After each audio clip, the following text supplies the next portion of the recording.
नमस्कार दोस्तों, इस वीडियो में आप सुपर टेट 2019 जिसकी परीक्षा उत्तर प्रदेश में 69,000 प्राथमिक स्तर के सहायक अध्यापकों की भर्ती के लिए लिखित परीक्षा का आयोजन किया गया था, उस प्रश्न पत्र का कंप्लीट सॉल्यूशन देखने जा रहे हैं। यदि विगत वर्ष सुपर टेट 2018 के प्रश्न पत्र का कंप्लीट सॉल्यूशन देखना चाहते हैं तो इस वीडियो के समाप्त होने के बाद से आप इस वीडियो का डिस्क्रिप्शन जरूर चेक करिएगा। दोस्तों, इस पेपर में हम लोग सेट सी के अनुसार प्रश्न पत्र को सॉल्व करेंगे। यहाँ पे थोड़ा सा मैं बता दूं कि चूंकि प्रश्नों का क्रम सही नहीं रखा गया था। देखिए, आप स्क्रीन पर देखेंगे तो 1 से मैथमेटिक्स का प्रश्न शुरू हो रहा है, उसके बाद से 5 तक गणित का प्रश्न है, उसके बाद आप नीचे जाएंगे तो ये करंट अफेयर का क्वेश्चन शुरू हो जा रहा है। तो मैं प्रश्नों को एक साथ क्रम में लगा करके आपको सॉल्व कराऊंगा ताकि एक सब्जेक्ट के पेपर आप एक ही जगह प्राप्त कर पाए। ठीक है, तो प्रश्नों का क्रम थोड़ा इधर उधर जरूर होगा, लेकिन पूरे 150 प्रश्न आपको इस वीडियो को में देखने को मिलेंगे जो कि सुपर टेट 2019 में पूछे गए थे। चलिए दोस्तों, इस वीडियो को प्रारंभ करते हैं। दोस्तों, पहला प्रश्न गणित विषय से शुरू हुआ है। सुपर टेट की परीक्षा में गणित विषय के पार्ट से कुल 20 अंक के प्रश्न पूछे जाते हैं। पहला प्रश्न पूछा गया है, X square minus Y square minus 9z square plus 6yz का गुणनखंड करिए। आप इसको दो विधि से कर सकते हैं।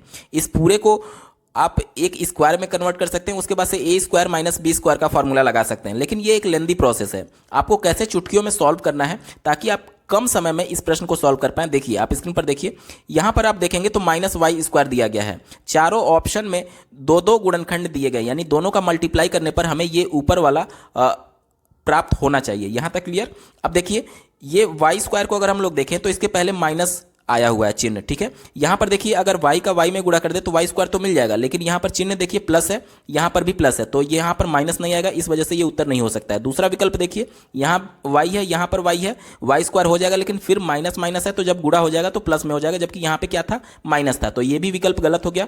चौथा विकल्प देखिए, जब आपस में गुणा करेंगे तो ये 2y और y का गुणा करेंगे तो 2y स्क्वायर आ जाएगा, और यहां पर y स्क्वायर का कोई भी गुणांक नहीं दिया गया है, 2 नहीं दिया गया है, इस वजह से नहीं हो सकता है आपका उत्तर। और वैसे भी आप देखेंगे तो माइनस माइनस में गुणा करेंगे तो प्लस में आ जाएगा, तो इस वजह से ये भी उत्तर नहीं होगा। ठीक है, एक ही विकल्प आपका बचता है, ऑप्शन नंबर 3, यही आपका सही उत्तर हो जाएगा। उम्मीद करता हूं आपको अच्छे से समझ में आया होगा। दूसरा प्रश्न पूछा गया था, एक समलंब चतुर्भुज, ठीक है, समलंब चतुर्भुज की बात की जा रही है, कि समानांतर भुजाओं की लंबाई a और b दिया गया है। ठीक है, इसकी असमानांतर भुजाओं के मध्य बिंदु, असमानांतर भुजाओं के मध्य बिंदुओं को मिलाने वाली रेखा की लंबाई क्या होगी। सबसे पहले फिगर बनाते हैं ताकि चीजें आपको स्पष्ट हो पाए। ठीक है, यहां पर देखिए, समलंब चतुर्भुज की कुछ इस प्रकार का होगा ये। ठीक है, जिसकी दो भुजाएं समानांतर है। मान लीजिए मैं इसका नामकरण कर दे रहा हूं ए बी, और ये सी और ये डी, तो इसकी भुजा ए बी और सी डी आपस में समानांतर हैं। ठीक है, और इसका माप क्या दिया गया है, ए दिया गया है और बी दिया गया है। तो मैं किसी को भी ए और किसी को भी बी मान ले रहा हूं, तो मान लीजिए मैं इस भुजा डीसी को ए मान ले रहा हूं और भुजा ए बी को बी मान ले रहा हूं। यहां तक क्लियर। अब क्या बोल रहा है कि इसकी असमानांतर भुजा, अब असमानांतर भुजा कौन सी है, एडी और बीसी असमानांतर भुजा है, तो इसके मध्य बिंदुओं को मिलाने वाली रेखा, एडी का मध्य बिंदु मान लीजिए यहां कहीं होगा और बीसी का मध्य बिंदु मान लीजिए यहां कहीं होगा। बोल रहा है कि इनको मिलाने वाली रेखा, अब इन दोनों को मैं मिला दे रहा हूं, तो बोला है कि इसकी लंबाई क्या होगी। यानी कि अगर मैं इसको ई मान ले रहा हूं, इसको एफ मान ले रहा हूं, तो ई एफ की लंबाई आपसे पूछा जा रहा है। ठीक है, इसको कैसे निकालेंगे आप ध्यान से देखिएगा। बी और डी को मैं मिला दे रहा हूं, इस मिलाने से क्या फायदा हुआ, देखिए, अब यहां पर ई जो पॉइंट है, यानी ये वाला जो पॉइंट है वो ए डी का मध्य बिंदु है, और ये वाला जो पॉइंट होगा ओ पॉइंट वो डीबी का मध्य बिंदु होगा एक प्रमेय के अनुसार। ठीक है, तो अब त्रिभुज ए बी और डी में देखिएगा, त्रिभुज ए बी डी में देखिएगा, यहां पर इसकी दो भुजाएं, ए डी भुजा जो है और बी डी भुजा जो है, इनके दोनों भुजाओं के मध्य बिंदुओं को एक रेखा मिला रही है, ईओ रेखा, जो कि ए बी रेखा के समानांतर है। ठीक है, तो एक प्रमेय होता है कि जब भी त्रिभुज के दो भुजाओं के मध्य बिंदुओं को एक रेखा मिला रही है जो कि तीसरी भुजा के समानांतर है, यानी ये भुजा और ये भुजा समानांतर है, तो जो ए बी का लंबाई होगा वह दुगना होगा ईओ के। यानी कि अगर सीधे तौर पे हम लोग लिख सकते हैं, ईओ क्या हो जाएगा, ईओ हमारा हो जाएगा, चूंकि ए बी दुगना था तो अब हम लोग ईओ निकालें तो वो आधा हो जाएगा किसका, ए बी का। ए बी का माप क्या है, बी है, तो इसका आधा क्या हो जाएगा, 2 हो जाएगा। यहां तक क्लियर। अब देखिए, अब त्रिभुज इसमें देखिएगा, त्रिभुज बी डी सी में, त्रिभुज बी डी सी में, नीचे वाले त्रिभुज में आप ध्यान से देखिएगा, इसमें भी वही प्रमेय काम करेगा। ठीक है, क्योंकि ये ओ इस डीबी का मध्य बिंदु है और बिंदु एफ बीसी का मध्य बिंदु है, वही प्रमेय फिर लगाएंगे। तो अब अगर हम लोग बात करें ओ एफ की लंबाई यानी बीच वाले की लंबाई, तो ओ एफ की लंबाई क्या हो जाएगी, तो आप कहेंगे डी सी का आधा हो जाएगा। डी सी कितना है, ए है, बटे 2 इसका आधा हो गया। ठीक है, अब प्रश्न में आपसे मध्य बिंदुओं को मिलाने वाली रेखा यानी ईएफ की लंबाई पूछा गया था। ईएफ क्या है, ईएफ यही तो है। देखिए ये आधा ये और आधा ये, यानी कि ये और ये अगर दोनों हम लोग जोड़ दें तो पूरा ईएफ की लंबाई हमें ज्ञात हो जाएगा। ठीक है, दोनों को जोड़ दीजिए, दोनों का मान हमने निकाल रखा है। पहला है b बटे 2 और दूसरा है a बटे 2। जब दोनों को जोड़ेंगे तो 2 कॉमन ले लेंगे तो क्या हो जाएगा, a प्लस बी आ जाएगा। ठीक है, a plus B divided by 2, यही आपका उत्तर हो जाएगा। ऑप्शन नंबर 2 आपका सही उत्तर है, a plus B divided by 2। अगला प्रश्न पूछा गया था, किसी कक्षा में 6 छात्रों की आयु निम्नवत दी गई है, इसकी माध्यिका निकालिए। माध्यिका निकालने के लिए जो सीरीज दी गई रहती है सबसे पहले उसको हम लोग बढ़ते क्रम या फिर घटते क्रम में व्यवस्थित करते हैं। चलिए मैं इसको बढ़ते क्रम में व्यवस्थित करता हूं, यानी सबसे छोटा सबसे पहले, सबसे छोटा क्या है 12 है, उसके बाद क्या है 13 है, उसके बाद क्या है 14 है, फिर 16 है, फिर 18 है और अंत में 19 है। यहां तक क्लियर। देखिए 1 2 3 4 5 और 6, टोटल 6 छात्र थे। अब बोला जा रहा है कि इसकी माध्यिका क्या होगी। जब पदों की संख्या सम होती है तो माध्यिका निकालने का फॉर्मूला होता है n डिवाइडेड बाई 2 वां पद प्लस n बाई 2 प्लस 1 वां पद डिवाइडेड बाई 2। ठीक है, n का मान कितना है 6 दिया गया है। ठीक है, तो 6 बटे 2 यानी तीसरा पद कौन सा है 14 हो गया, तीसरा पद 14 हो गया, प्लस n बाई 2 प्लस 1वां, n का मान 6 था, 6 बटे 2 यानी 3 प्लस 1 यानी चौथा पद क्या है 16 है, प्लस 16 हो जाएगा डिवाइडेड बाई 2, 14 16 मिलाकर के हो जाएगा 30 बटे 2 यानी कि 15 आ जाएगा इसका माध्यिका। उत्तर क्या हो जाएगा 15। ऑप्शन नंबर 2 सही उत्तर है। चौथा प्रश्न पूछा गया था, केंद्रीय प्रवृत्ति के तीनों मापों में आनुभविक संबंध क्या होता है। तो ये अपने आप में एक सूत्र होता है जिसका सही उत्तर हो जाएगा ऑप्शन नंबर 2, यानी कि 3 माध्यिका बराबर बहुलक प्लस 2 गुणे माध्य।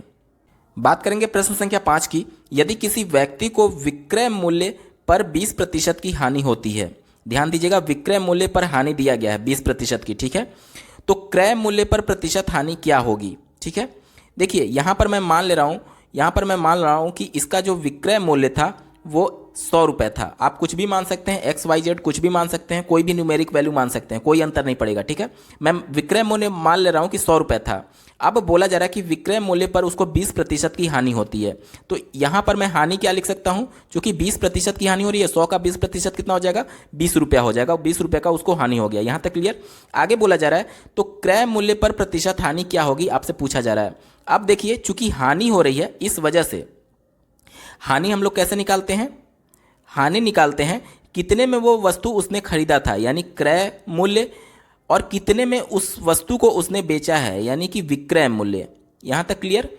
तो अगर मैं यहां से क्रय मूल्य निकालना चाहूं तो विक्रय मूल्य इधर माइनस है तो इधर आकर के प्लस में हो जाएगा। ठीक है, तो क्रय मूल्य मैं निकाल ले रहा हूं। क्रय मूल्य इसका क्या हो जाएगा, हानि प्लस विक्रय मूल्य। हानि कितना हुआ था 20 रुपये का और विक्रय मूल्य कितना था 100 रुपये था, यानी कि इसका जो क्रय मूल्य होगा वो कितना हो गया 120 रुपया हो गया। प्रश्न में आपसे पूछा जा रहा है कि क्रय मूल्य पर प्रतिशत हानि क्या होगी। ठीक है, तो टोटल हानि उसको 20 रुपये का था, तो हानि प्रतिशत मैं क्रय मूल्य पर निकाल रहा हूं 20 डिवाइडेड बाई किस पर पूछा जा रहा है, क्रय मूल्य पर। क्रय मूल्य कितना था 120 रुपये था और प्रतिशत में बदलने के लिए मैं 100 से मल्टीप्लाई कर दे रहा हूं। यहां तक क्लियर। अब देखिए 1 0 से 1 0 कट जाएगा और उसके बाद से यहां पे हो जाएगा ऊपर 200 बटे नीचे हो जाएगा 12।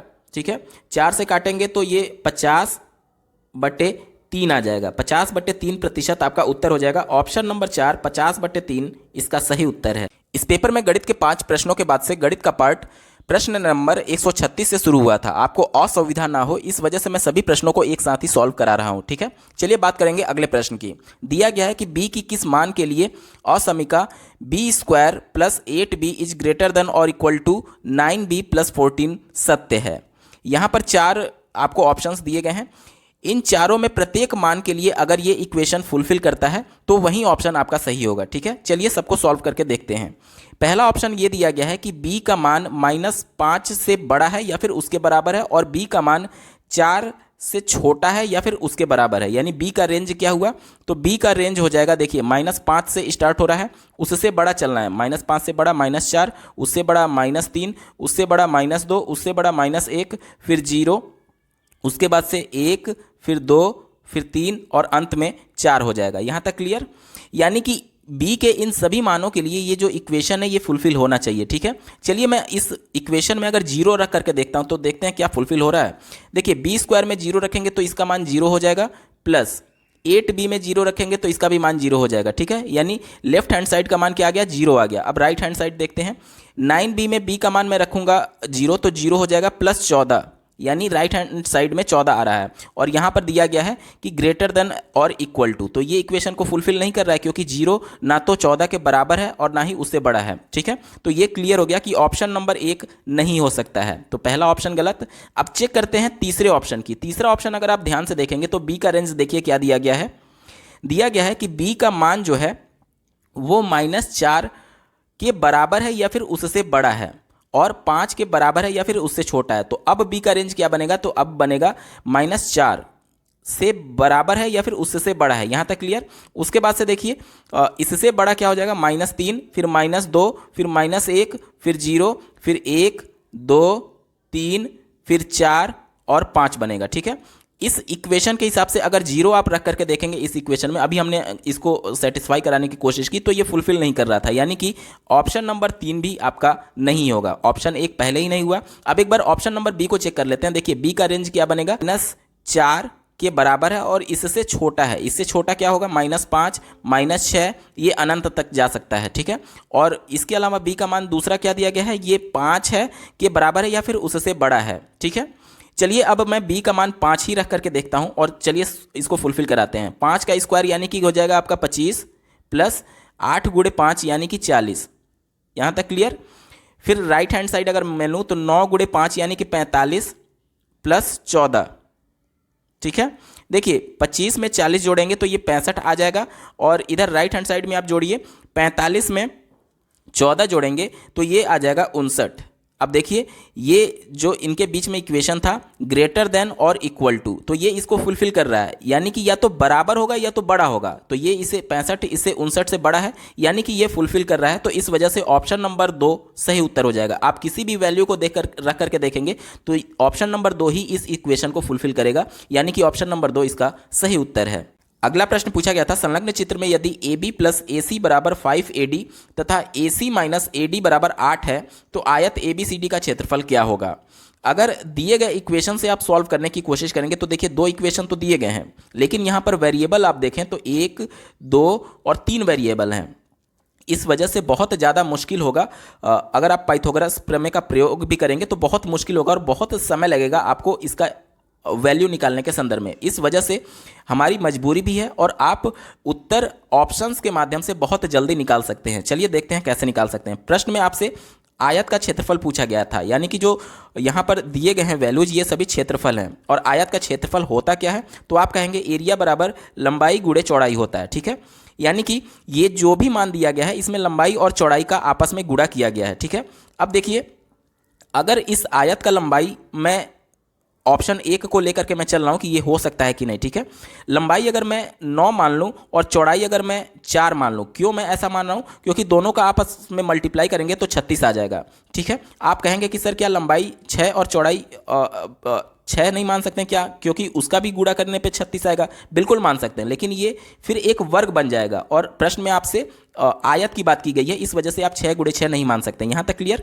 तो अगर पहले ऑप्शन में लंबाई 9 हो गया और चौड़ाई 4 हो गया तो उस कंडीशन में देखिए AB का मान क्या है, यहाँ पे AB का मान 9 हो गया और BC जो कि चौड़ाई है उसका मान 4 हो गया। जब पाइथागोरस प्रमेय से आप इस AC यानी विकर्ण का कर्ण का जब आप मान निकालेंगे, ठीक है, तो उस वैल्यू को जब आप इस इक्वेशन में रख करके देखेंगे, यानी AC माइनस AD यानी कर्ण माइनस जब आप लंब करेंगे तो उसका मान 8 के बराबर नहीं आएगा। आप इक्वेशन निकाल करके देखेंगे तो ये फुलफिल नहीं करेगा। इस वजह से ऑप्शन नंबर 1 इसका उत्तर नहीं हो सकता है। एक बार बात कर लेते हैं ऑप्शन नंबर 2 की कि क्या ये हो सकता है। तो उस कंडीशन में लंबाई आपका 10 होगा और चौड़ाई आपका 5 हो जाएगा। ठीक है, लंबाई 10 और चौड़ाई 5। अब देखिए उस कंडीशन में ये हो गया 10 और ये हो गया 5। अब फिर से जब आप इस इक्वेशन में रखेंगे तो भी ये इसको फुलफिल नहीं कर पाएगा, ठीक है। कर्ण इसके बराबर नहीं आएगा और इस इक्वेशन को फुलफिल नहीं करेगा। इस वजह से ये वाला ऑप्शन भी आपका नहीं हो सकता, दूसरा ऑप्शन भी नहीं होगा, पहला पहले ही कट हो चुका है। बात करें ऑप्शन नंबर 3 की, 60 की, तो इस कंडीशन में लंबाई हो सकता है आपका 10 हो और चौड़ाई हो सकता है आपका 6 हो, दोनों का मल्टीप्लाई करेंगे तो 60 आ जाएगा।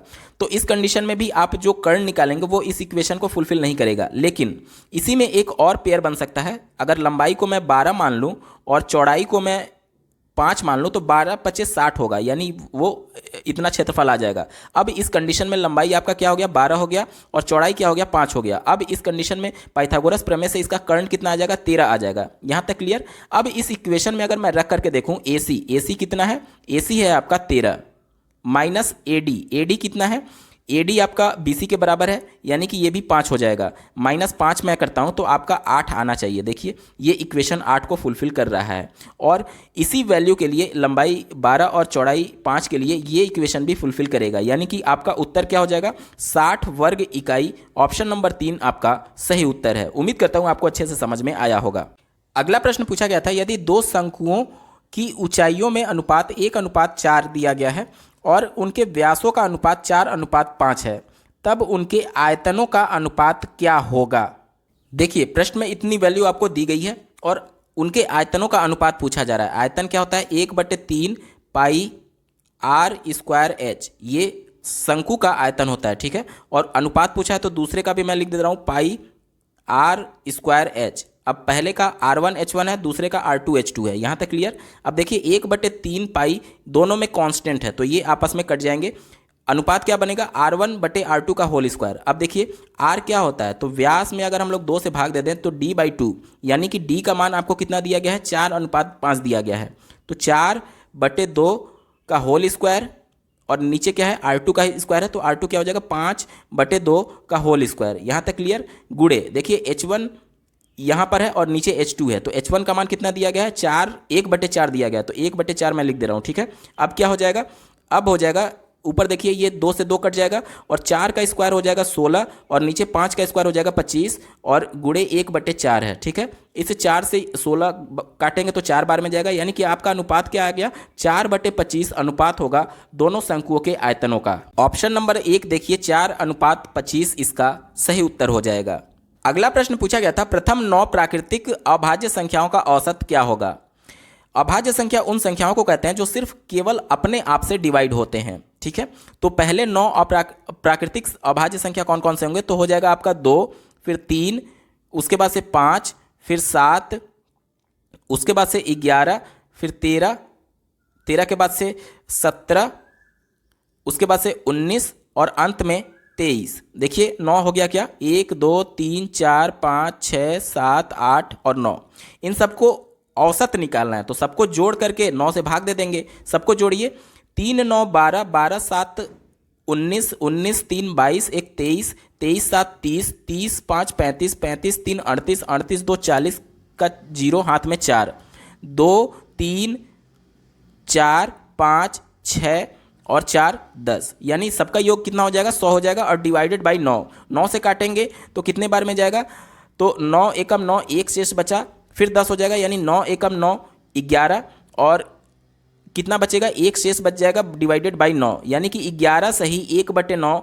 इनका औसत होगा। ऑप्शन नंबर 4 सही उत्तर है। अगला प्रश्न पूछा गया था, अंडर रूट 29/16 का मान 54 है, तो under root 29.16, under root 29/16, under root ये और अंडर रूट इतने का मान क्या होगा, ठीक है। बीच में सब में प्लस का चिन्ह है, तो आपको मान बताना है। देखिए यहाँ पर आपको जो ये वैल्यू दी गई है इसी का यूज हम लोग करेंगे। जब भी यहाँ पर देखिए 4 संख्याएं थी वर्गमूल में तो 2 संख्या बाहर आई, यहाँ पर भी 4 संख्या है तो 2 ही संख्या बाहर आएगी, लेकिन खेल यहाँ पर दशमलव का है। यहाँ पर देखिए दाहिने से 2 अंक पर दशमलव है, तो जब वैल्यू हम लोग लिखेंगे तो दाहिने से 1 अंक पर दशमलव लगाएंगे, क्योंकि वर्गमूल से बाहर निकलने पर दशमलव जो अंदर 2 अंक पर था वो 1 अंक पर हो जाएगा, अगर 4 अंक पर होगा तो 2 अंक पर हो जाएगा, या अगर 6 अंक पर होगा तो फिर वो 3 अंक पर हो जाएगा, और अगर 8 अंक पर होगा तो दशमलव 4 अंक पर हो जाएगा। कहने का मतलब कि जितना अंडर रूट में दशमलव है जितने संख्या के बाद, उसमें 2 से भाग दे करके उतने अंक पर हम लोग दशमलव लगा देते हैं। जैसे कि देखिए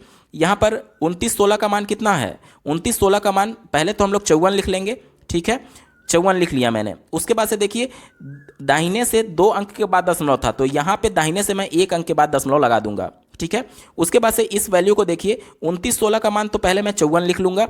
उसके बाद से देखिए दाहिने से कितने अंक पर है, 4 अंक पर दशमलव है, तो दाहिने से मैं 2 अंक पर दशमलव लगा दूंगा, यानी दशमलव यहाँ हो जाएगा और 5 4। देखिए दाहिने से 2 अंक पर मैंने दशमलव लगा दिया।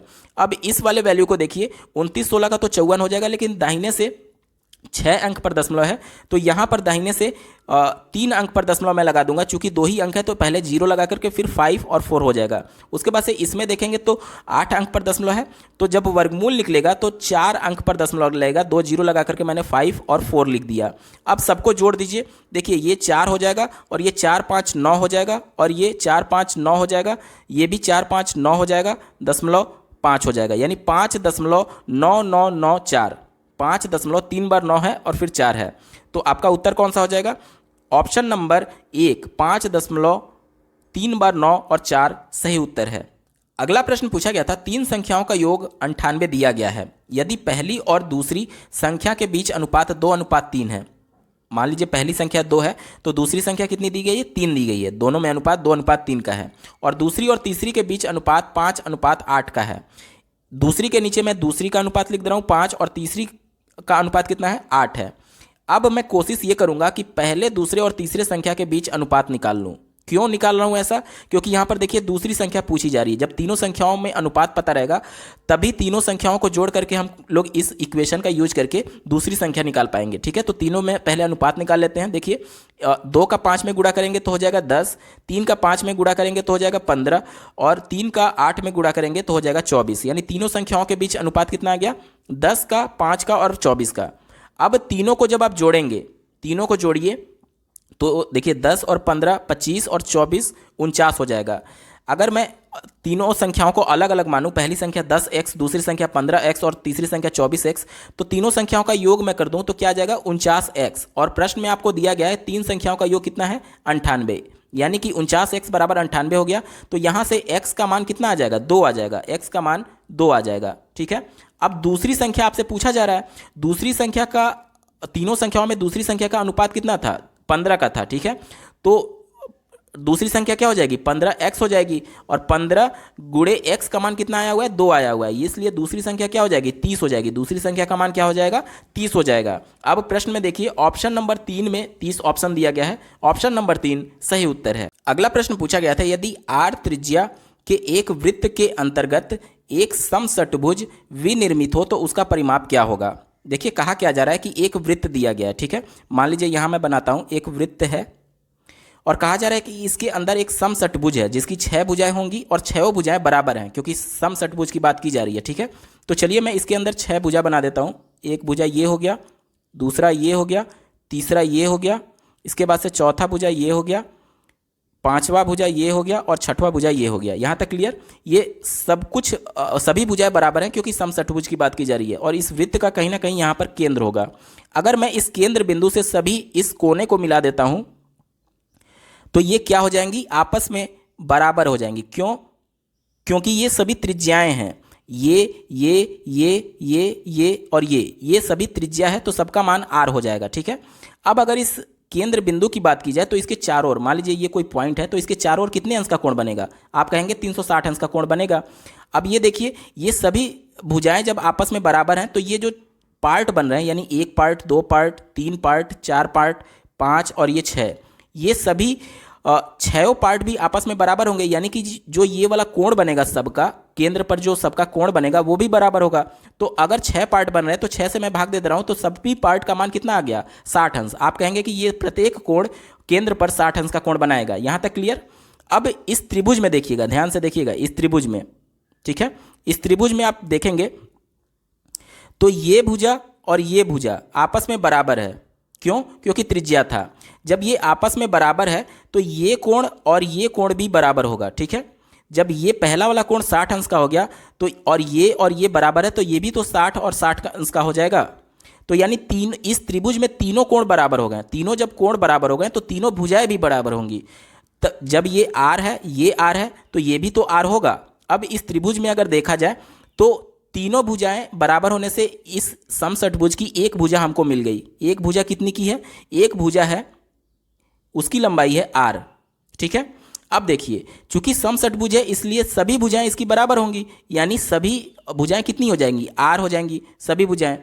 तो किसी भी चित्र का जो परिमाप होता है उसकी सभी भुजाओं का योग होता है, और इसकी कितनी भुजा है, 6 भुजा है, और प्रत्येक भुजा r है, यानी कि इसका परिमाप कितना हो जाएगा, 6r आपका उत्तर हो जाएगा। ऑप्शन में देखिए, ऑप्शन नंबर 1 6r इसका सही उत्तर है। अगला प्रश्न पूछा गया था, किसी त्रिभुज के अंतः केंद्र को सुनिश्चित किया जाता है।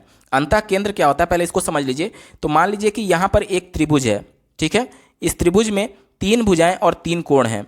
प्रत्येक कोण का जो अर्धक कोण होगा, मान लीजिए इस कोण का आधा करते हुए एक लाइन में खींचूं यहाँ तक, और इस कोण का भी आधा करते हुए एक लाइन में खींचूं यहाँ तक, और इस कोण का भी एक आधा करते हुए, कोण का अर्धक करते हुए एक लाइन खींची जाए, तो ये कहीं ना कहीं जाकर के आपस में काटेंगे, और जिस पॉइंट पर काटेंगे उसी पॉइंट को अंतः केंद्र कहा जाता है उस त्रिभुज का। तो ये कैसे सुनिश्चित हो रहा है, तो कोणों के अर्धक से ये सुनिश्चित किया जाता है। ठीक है, ऑप्शन नंबर 2 कोणों के अर्धक से सही उत्तर है। अगला प्रश्न पूछा गया था, 1001 का होल क्यूब का मान क्या होगा।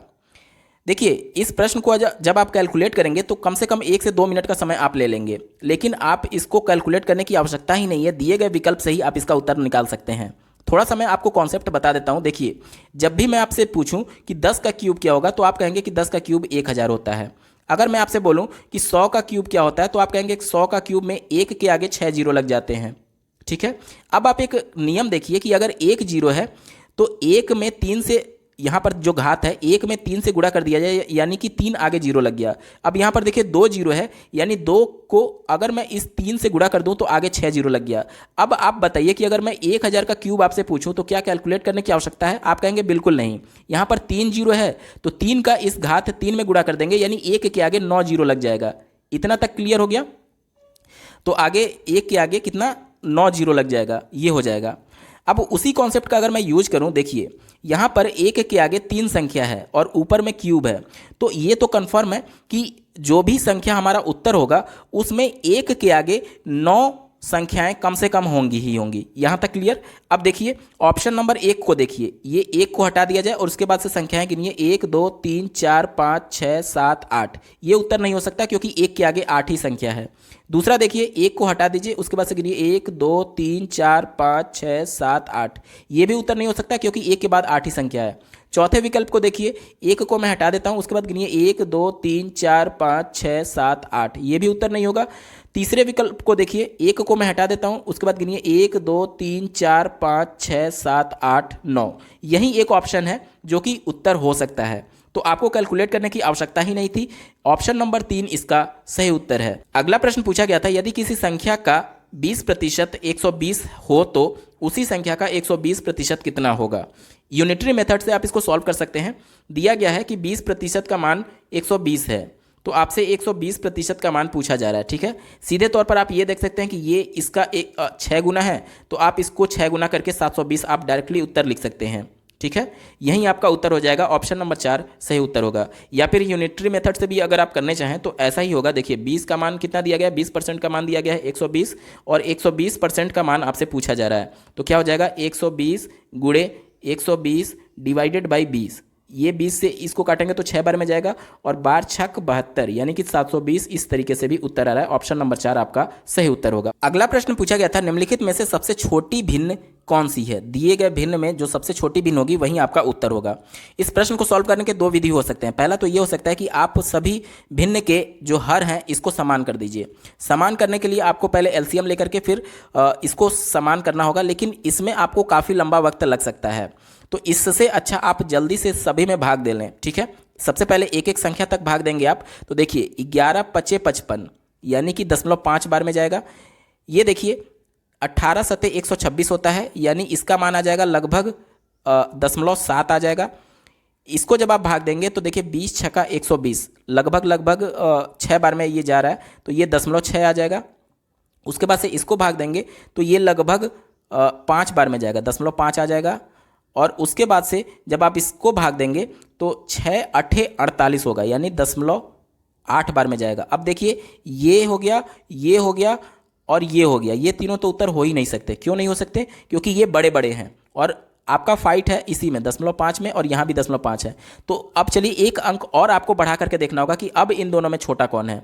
तो जब इसको आप भाग देंगे दूसरे अंक तक तो ये आएगा 2, ठीक है, क्या आएगा 2 आएगा। और जब इसको आप भाग देंगे तो देखिए 11 × 5 = 55 हुआ था, 5 शेष बचा था, तो अब 50 में 11 से भाग देंगे तो 11 चौक 44, ये 4 आएगा। ये 0.54 आ रहा है और ये 0.52 आ रहा है, तो छोटा कौन हो गया, छोटा यही वाला हो गया 0.52 वाला। और ये किससे मिला था, ये मिला था 19/36 से, यानी कि आपका उत्तर क्या हो जाएगा, ऑप्शन नंबर 4 19/36 सही उत्तर होगा। अगला प्रश्न पूछा गया था, एक आयत की लंबाई में 25% की वृद्धि होती है, उसकी चौड़ाई में कितने प्रतिशत घटा दिए जाएं ताकि उसका क्षेत्रफल एक समान बना रहे। ध्यान दीजिएगा, लंबाई बोला जा रहा है कि 25% बढ़ा दिया जा रहा है और आयत में क्षेत्रफल में कोई परिवर्तन ना हो, इसके लिए प्रतिशत कितना घटाना पड़ेगा चौड़ाई में। तो बचपन से आप पढ़ते आ रहे होंगे x - y - xy divided by 100 = 0। 0 मैंने क्यों लिया, क्योंकि उसके क्षेत्रफल में परिवर्तन नहीं हो रहा है।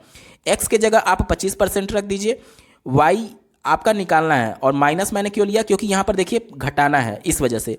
इसमें जब आप रखेंगे तो देखिए x के जगह मैं 25 रख रहा हूँ, -y - 25y डिवाइडेड बाई 100 = 0, ठीक है। इसको आप एलसीएम लेकर के सॉल्व करेंगे तो y का मान आ जाएगा आपका 20%।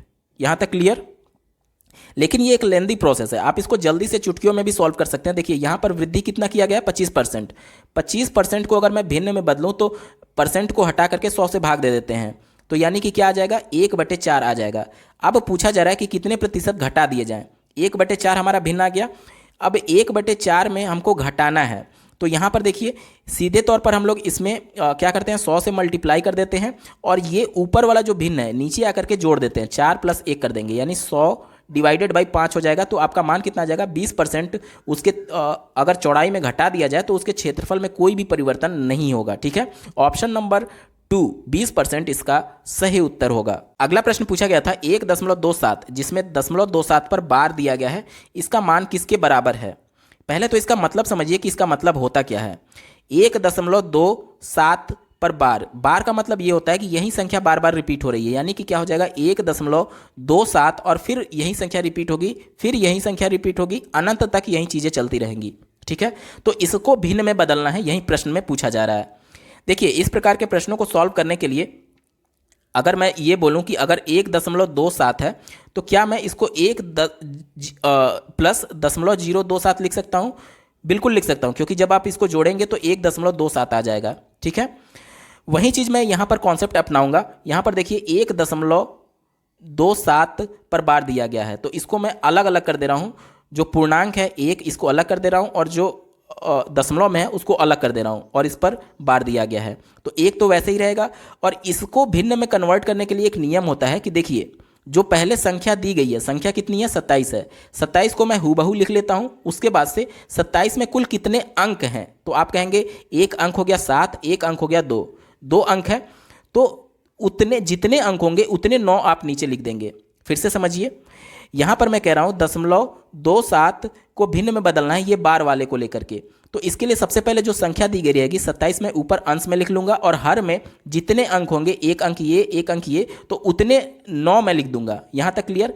अब देखिए फिर यहाँ पर आइए, एलसीएम आप ले लेंगे 99 और 99 में 1 से गुणा करेंगे तो हो जाएगा 99 प्लस 27 यानी कि 126 ऊपर आ जाएगा।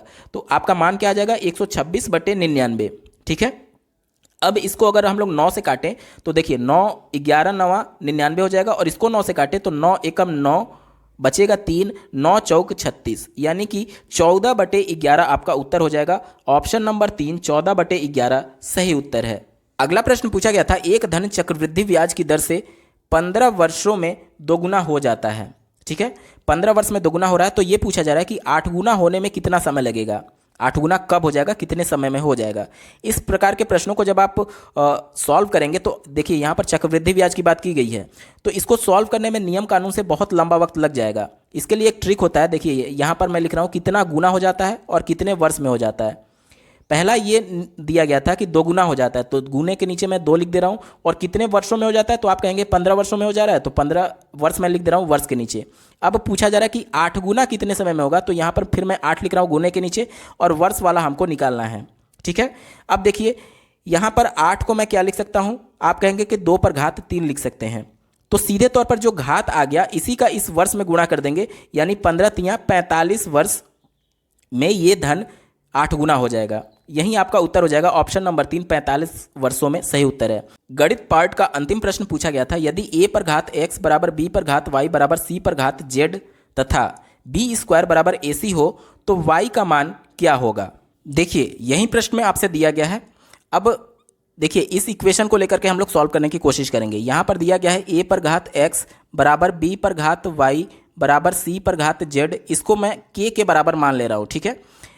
अब देखिए अगर मैं ये बोलूँ कि a पर घात 2 है अगर बराबर k है तो आप इसको कैसे लिख सकते हैं, इसको आप लिख सकते हैं a बराबर k पर घात 1/2। यहाँ तक क्लियर। इसी का मैं यूज करूँगा इस इक्वेशन को सब में a b और c का मान निकालने के संदर्भ में। तो यहाँ पर देखिए अगर इसको और इसको लेकर के मैं सॉल्व करूँ तो आप कहेंगे कि a का मान हम लोग क्या लिख सकते हैं, k पर घात 1/x लिख सकते हैं। कैसे, इसी नियम का मैंने प्रयोग किया है। इसी तरीके से देखिए b का मैं मान निकालना चाहूँ तो b का मान आप कहेंगे कि ये आ जाएगा k पर घात 1/y। इसी प्रकार से c का मैं मान निकालना चाहूँ तो आप कहेंगे कि c का मान आ जाएगा k पर घात 1/z। यहाँ तक क्लियर। अब देखिए दूसरा इक्वेशन हमको दिया गया है b स्क्वायर बराबर ac। इसमें a b c का मान हम लोग रख देते हैं। b का मान क्या है, k पर घात है 1/y इसका होल स्क्वायर बराबर a का मान क्या है, k पर घात 1/x गुणे c का मान क्या है, k पर घात 1/z।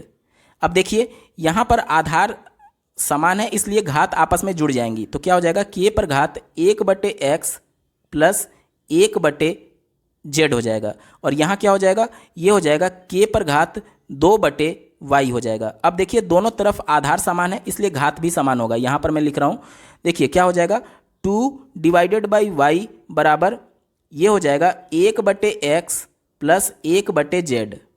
अब यहाँ से मैं zx कॉमन ले ले रहा हूँ तो क्या हो जाएगा आपका, ये हो जाएगा z प्लस x और ये हो जाएगा 2/y। प्रश्न में आपसे y का मान पूछा गया था तो y को मैं उधर पक्षांतर करूँगा तो क्या हो जाएगा 2zx divided by x plus z। आपका मान क्या आ जाएगा, y का मान आ जाएगा 2zx divided by x plus z। Option में देखिए 2zx divided by z plus x, option number 4 इसका सही उत्तर होगा। दोस्तों यहाँ से विज्ञान का पार्ट शुरू हो रहा है। सुपर टेट की परीक्षा में विज्ञान टॉपिक से कुल 10 अंक के प्रश्न पूछे जाते हैं। पहला प्रश्न पूछा गया था, खाने का नमक किससे बनता है। सबसे पहले जो नमक बनने की रासायनिक प्रक्रिया है उसको देख लेते हैं। तो हाइड्रोक्लोरिक एसिड यानी कि HCl प्लस सोडियम हाइड्रोक्साइड यानी कि NaOH आपस में जब अभिक्रिया करते हैं तो फिर हमें साधारण नमक जिसे सोडियम क्लोराइड बोला जाता है प्राप्त होता है, प्लस H2O मिलता है। अब ये होता कैसे है, देखिए सोडियम पर प्लस आयन होता है और क्लोरीन पर माइनस आयन होता है। तो ये इससे अभिक्रिया करके सोडियम क्लोराइड बना देते हैं और OH पर माइनस आयन होता है और H पर प्लस आयन होता है। ये दोनों आपस में अभिक्रिया करके जल में परिवर्तित हो जाते हैं, ठीक है।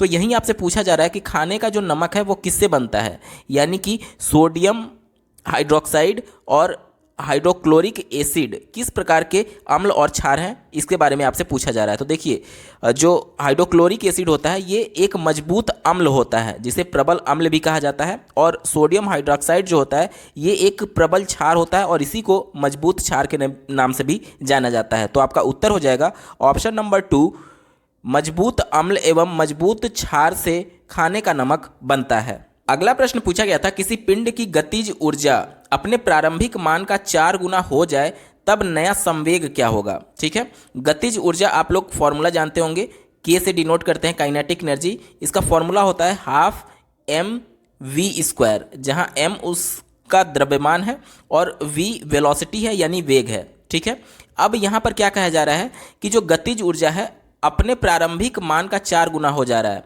मान लीजिए कि इसका पहले जो गतिज ऊर्जा था k1 वो मैं k मान ले रहा हूँ। ठीक है, तो k2 क्या हो जाएगा, प्रश्न में बोला जा रहा है कि 4 गुना हो जा रहा है यानी कि 4k हो जाएगा। यहाँ तक क्लियर।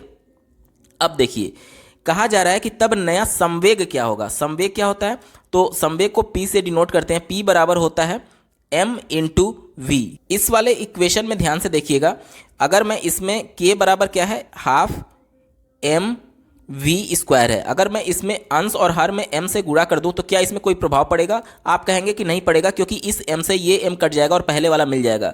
लेकिन इस गुणा करने से फायदा क्या हुआ? तो यहाँ पर देखिए m का इस ऊपर वाले में गुणा होगा तो m स्क्वायर वी स्क्वायर हो जाएगा। ठीक है, तो अब क्या हो जाएगा? k बराबर हो जाएगा half m square V square divided by m। और यहाँ पर देखिए p बराबर क्या होता है? m भी होता है। ठीक है, तो अब यहाँ पर इसको हम लोग क्या लिख सकते हैं? हाफ, और नीचे हो जाएगा आपका m, और ऊपर क्या हो जाएगा? इसको मैं पी स्क्वायर लिख सकता हूँ, क्योंकि p बराबर m भी होता है और यहाँ पर क्या है? m स्क्वायर वी स्क्वायर है, तो इसको मैं p स्क्वायर लिख सकता हूँ। यानी कि अब रिलेशन क्या बन गया? तो बन गया k बराबर half P square divided by m। यानी कि यहाँ पर जो k है यानी काइनेटिक एनर्जी और जो संवेग है p, उसमें क्या रिलेशन बन रहा है? तो आप कहेंगे कि डायरेक्टली प्रोपोर्शनल होगा p स्क्वायर के। प्रश्न में पूछा गया था कि जो काइनेटिक एनर्जी है अपने प्रारंभिक मान से 4 गुना होने पर नया संवेग क्या हो जाएगा? ठीक है, तो अब इसी को पहले P1 डिवाइडेड बाई P2 और इसका क्या है? होल स्क्वायर है, बराबर K1 डिवाइडेड बाई K2, इतना हम लोग लिख सकते हैं। अब देखिए यहाँ पर K1 बटे K2 का मान हम लोग रखते हैं। K1 का मान क्या है? K है, और K2 का मान क्या है? K2 का मान है 4K। यहाँ तक क्लियर? अब इस k से k कट जाएगा, और चूंकि यहाँ पर देखिए ये स्क्वायर में है, जब इधर आएगा तो ये अंडर रूट में हो जाएगा, यानी क्या आ जाएगा? 1/2 आ जाएगा, क्योंकि ये 1/4 बचा, जब ये स्क्वायर इधर से हटेगा तो अंडर रूट में आकर के 1/2 बच जाएगा। ठीक है, ये किसका मान हो गया? P1 upon P2। तो हमको P2 का मान पूछा जा रहा है, तो P2 इधर गुणा हो जाएगा, P1 इधर गुणा हो जाएगा, यानी P2 क्या हो जाएगा? 2P1 हो जाएगा।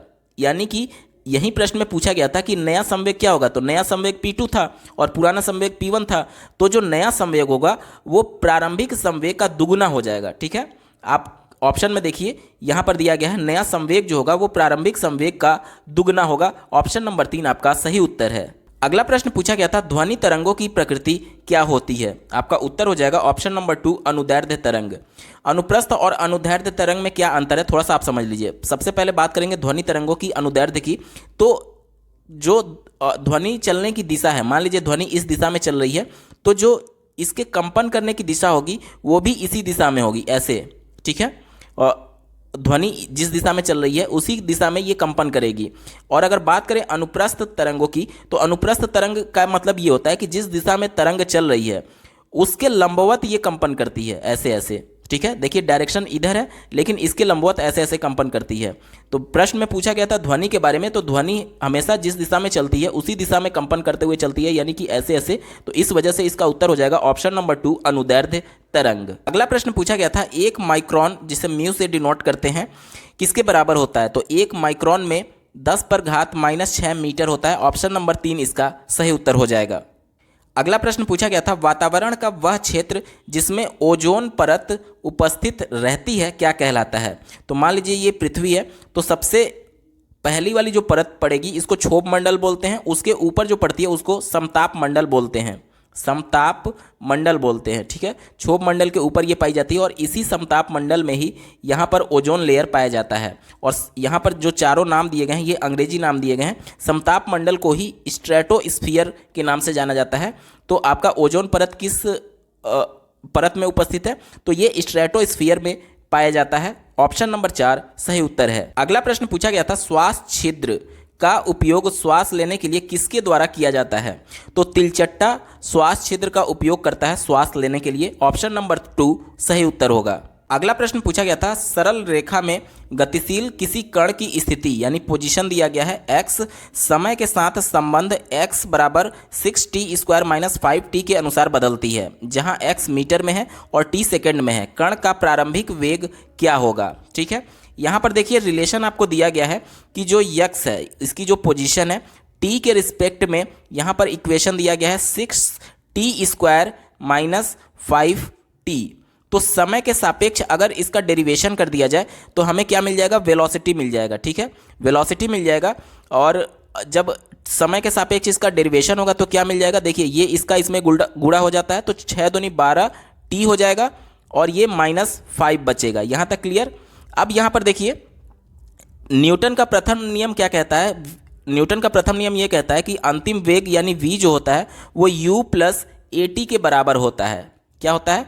u जो होता है प्रारंभिक वेग है, ए यहाँ पर एक्सेलरेशन है यानी त्वरण, और टी है समय, और जो वी होता है ये अंतिम वेग होता है। देखिए प्रश्न में कण का प्रारंभिक वेग पूछा जा रहा है। प्रारंभिक वेग कब होगा?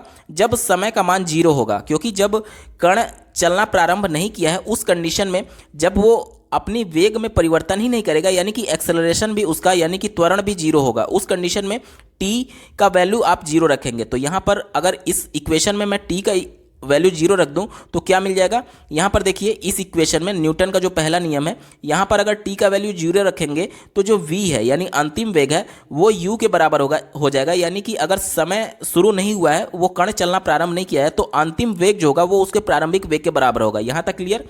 अब वही कॉन्सेप्ट मैं यहाँ पर अपना रहा हूँ और t का मान 0 रख दे रहा हूँ इस इक्वेशन में। t का मान जब आप 0 रखेंगे तो v जो प्राप्त होगा वो प्राप्त हो जाएगा -5 के बराबर। ये मीटर पर सेकेंड में होगा, -5 मीटर पर सेकेंड।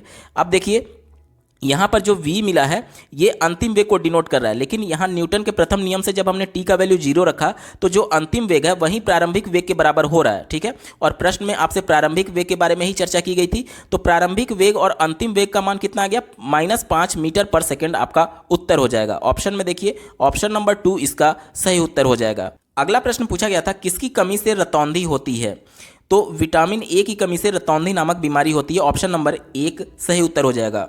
विटामिन सी की अगर बात की जाए तो इसकी कमी से स्कर्वी नामक रोग होता है। विटामिन बी से बेरी होता है, और विटामिन डी की कमी से रिकेट्स नामक बीमारी होती है। प्रश्न में सिर्फ रतौंधी की बात की गई थी। ऑप्शन नंबर 1 विटामिन ए की कमी से रतौंधी नामक बीमारी होता है। अगला प्रश्न पूछा गया था 4.4 ग्राम CO2 का एनटीपी पर आयतन क्या होगा?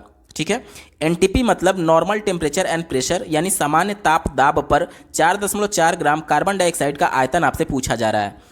यहाँ पर अगर हमें पदार्थ की मात्रा पता चल जाए कि 4.4 ग्राम CO2 में कितने मोल पदार्थ की मात्रा है, तो उसको हम लोग लीटर में कन्वर्ट कर सकते हैं। अब आप कहेंगे कि सर आप लीटर में क्यों बात कर रहे हैं? क्योंकि यहाँ पर चारों ऑप्शन जो दिए गए हैं वो लीटर में दिए गए हैं। ठीक है, आपने एक फॉर्मूला पढ़ा होगा कि जो 1 मोल होता है, 1 मोल यानी पदार्थ की मात्रा, उसमें 22.4 लीटर होते हैं। तो अब अगर हमको ये पता चल जाए कि 4.4 ग्राम कार्बन डाइऑक्साइड में कितने मोल की मात्रा है, तो इसी फॉर्मूले का यूज करके हम लोग उसको लीटर में कन्वर्ट कर सकते हैं। ठीक है, चलिए अब किसी भी जो अणु होते हैं उसके मोल की संख्या निकालने के लिए एक फॉर्मूला होता है।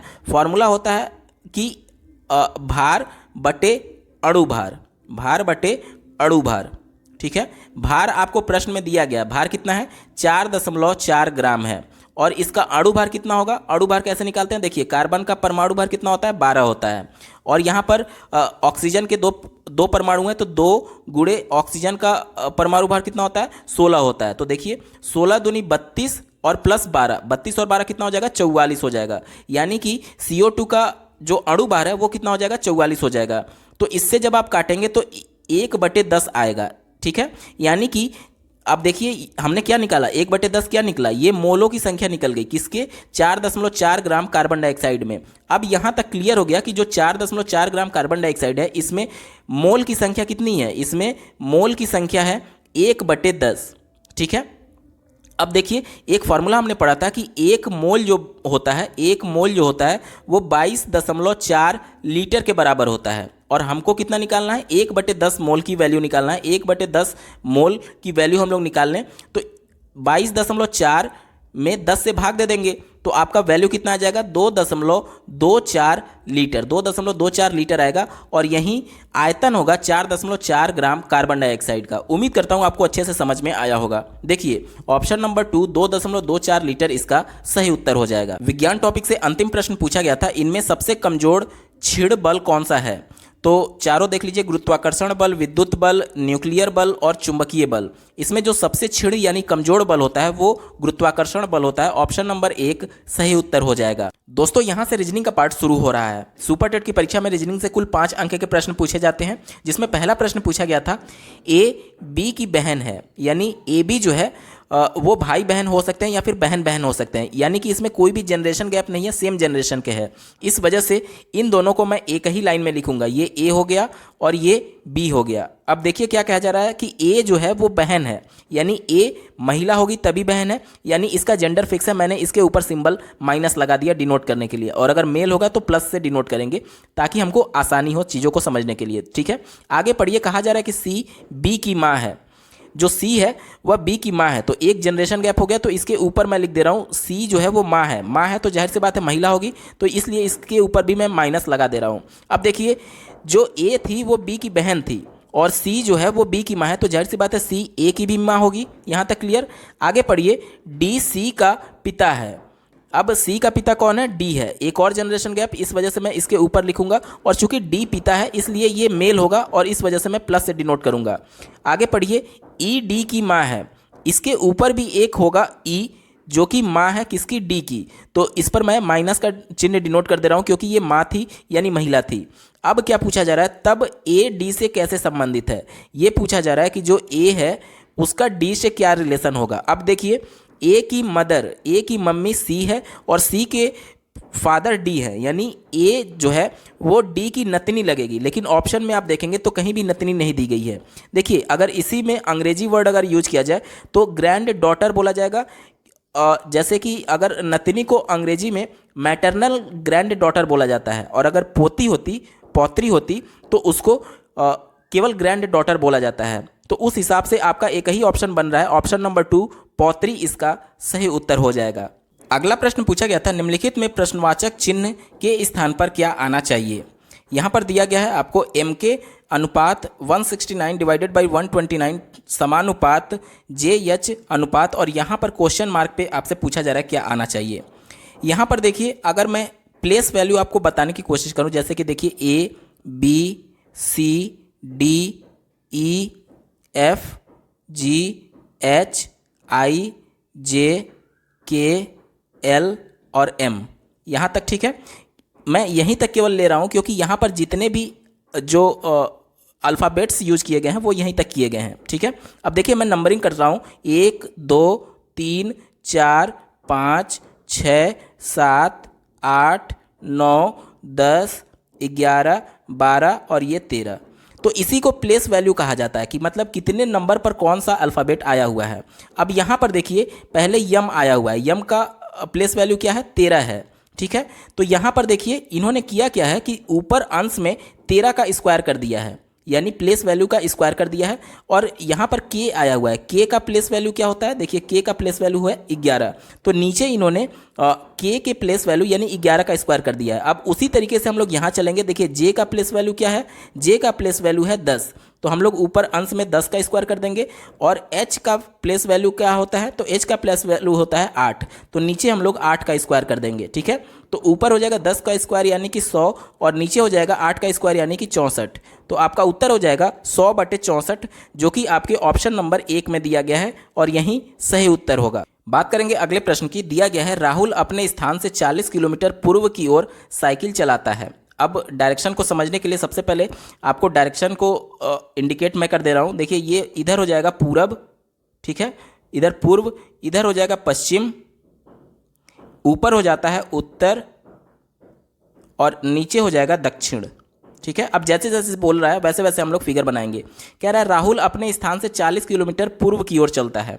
यहाँ से मैं एक पॉइंट मान ले रहा हूँ और यहाँ से 40 किलोमीटर पूर्व यानी कि इधर चलेगा 40 किलोमीटर, ठीक है।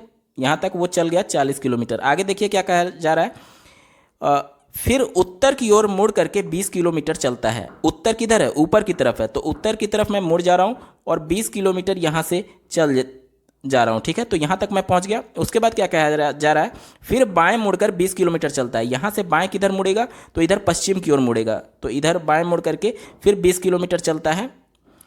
तो वह अपने प्रारंभिक स्थान से कितनी दूरी पर है, यानी यहाँ से इसकी डिस्टेंस आपसे पूछी जा रही है। तो ये डिस्टेंस हम लोग कैसे निकालेंगे? देखिए ये दूरी हमको निकालना है, ये वाली। तो इसके लिए सिंपली यहाँ से अगर मैं एक परपेंडिकुलर लाइन खींच दूँ तो ये एक त्रिभुज बन जाएगा और वो भी समकोण त्रिभुज बन जाएगा, ठीक है। अब अगर ये 20 है तो ये भी 20 होगा, और ये 20 है तो ये भी 20 होगा, ठीक है। अब ये टोटल 40 था, जिसमें यहाँ से यहाँ तक 20 हो गया, तो यहाँ से लेके यहाँ तक भी इसका मान 20 होगा, ठीक है। अब इस समकोण त्रिभुज में देखिए, इस समकोण त्रिभुज में इसका आधार भी 20 है और इसका लंब भी 20 है। तो कर्ण कैसे निकालेंगे? अंडर रूट आधार का स्क्वायर यानी 20 का स्क्वायर धन अंडर रूट लंब का स्क्वायर यानी 20 का स्क्वायर। तो इसको हम लोग क्या लिख सकते हैं? 2 गुणे 20 का स्क्वायर लिख सकते हैं, ठीक है, यहाँ तक क्लियर। अब देखिए 20 का स्क्वायर जो है वो बाहर निकल जाएगा करनी से और बीच अंडर रूट में 2 बच जाएगा, यानी कि इस बिंदु से इस बिंदु की बीच की दूरी कितनी हो जाएगी 20√2 किलोमीटर। और यही प्रश्न में आपसे पूछा गया था। इसका सही उत्तर हो जाएगा ऑप्शन नंबर 3। अगला प्रश्न पूछा गया था किसी सांकेतिक भाषा में 256 का अर्थ है यू आर गुड, 637 का अर्थ है वी आर बैड और 358 का अर्थ है गुड एंड बैड। तो इसी भाषा में एंड के लिए कौन सी संख्या प्रयुक्त की गई है आपको बताना है। ठीक है, चलिए हम लोग निकालते हैं। यहाँ पर देखिए अगर मैं पहली संख्या और दूसरी संख्या को लूँ और इसके लिए जो कोड है उसको आपस में मैच करूं तो इन दोनों में आप देखेंगे कि 6 दोनों में कॉमन है। दोनों में क्या कॉमन है? दोनों में आप कहेंगे कि 6 कॉमन है। यहाँ भी 6 है और यहाँ भी 6 है। और इसी तरीके से कोड में देखिए, कोड में क्या कॉमन हो रहा है, तो आप कहेंगे इन दोनों कोड में R जो है वो कॉमन है, यानी कि ये तय हो गया कि 6 का जो कोड होगा वो क्या हो जाएगा, R हो जाएगा। ठीक है, इसी प्रकार से अब देखिए पहले और तीसरे संख्या में देखिएगा, पहले और तीसरे संख्या में देखिए यहाँ पे 5 दिया गया है और यहाँ पे भी 5 दिया गया है। तो अब इनके कोड में क्या कॉमन है, तो आप देखेंगे पहला है यू आर गुड और तीसरा है गुड एंड बैड, यानी कि गुड और यहाँ पर गुड दोनों में कॉमन है। और अंक में क्या कॉमन था, 5 कॉमन था, तो यानी 5 का कोड क्या हो जाएगा, 5 का कोड हो जाएगा गुड हो जाएगा। ठीक है, अब दूसरी संख्या और तीसरी संख्या में देखिए और उनके कोड में देखिए, यहाँ पर देखिए तीसरी संख्या में 3 है और दूसरी संख्या में भी 3 है, यानी कि अब इनके कोड में देखिए यहाँ पर बैड आया हुआ है और यहाँ पर जब आप देखेंगे तो यहाँ पर भी बैड आया हुआ है, यानी 3 का कोड क्या हो गया, 3 का कोड हो गया बैड। ठीक है, अब प्रश्न में आपसे एंड का कोड पूछा गया था। अब तीसरे कोड में देखिए एक ही संख्या बचती है 8 और एक ही कोड बचता है एंड, यानी कि जो एंड है उसका कोड क्या हो जाएगा, एंड का कोड एक ही संख्या बचती है और वो है 8। ऑप्शन नंबर 1 इसका सही उत्तर हो जाएगा 8। रीजनिंग टॉपिक से अंतिम प्रश्न पूछा गया था किसी संकेत में FORGE को FPTJI लिखा जाता है, उसी संकेत में CULPRIT को कैसे लिखा जाएगा। देखिए सबसे पहले आपको पैटर्न को समझना होता है। यहाँ पे जो 2 कोड दिए गए हैं इनके पैटर्न को समझिए। तो पहला अगर F का देखेंगे तो F का हूबहू उन्होंने लिख दिया है, F को F ही लिखा है। उसके बाद से O का जो अगला कोड देखा जाए तो O के बाद से इन्होंने अगला 1 जोड़ दिया है। ठीक है, O में 1 जोड़ दिया है तो P आ गया। इसी प्रकार से आप देखिए ये +1 हो गया। इसी प्रकार से R का जब T में देखेंगे तो ये +2 है। इसी प्रकार से G का J में देखेंगे तो ये +3 है और E का I में देखेंगे तो ये +4 है। इसी प्रकार से अब हम लोग इसको लेकर के चलेंगे। देखिए जो पहले दिया गया है CULPRI और T, ठीक है, तो पहले हमको हूबहू इसको ऐसे उतार देना है। इसके बाद से इसके आगे U के आगे क्या आता है, RSTUV आता है। उसके बाद से इससे एक गैप करके LM छोड़ करके N हो जाएगा। ठीक है, उसके बाद से 2 छोड़ करके MNOP के बाद से PQR और S हो जाएगा। ठीक है, उसके बाद से 3 छोड़ करके R के बाद से STU यहाँ पे V हो जाएगा। उसके बाद से 4 छोड़ करके I के बाद से JKLM छोड़ करके N हो जाएगा। ठीक है, उसके बाद से 5 छोड़ करके हमको लिखना है तो T के बाद से 5 छोड़ना है। देखिए RSTUVWXY और ये Z हो जाएगा। अब देखिए यही आपका उत्तर हो जाएगा। ऑप्शन में मिला लीजिए किस में ये दिया गया है, तो देखिए CVNSVNZ, यही उत्तर सही होगा। ऑप्शन नंबर 3 आपका सही उत्तर है। दोस्तों यहाँ से कंप्यूटर का पार्ट शुरू हो रहा है।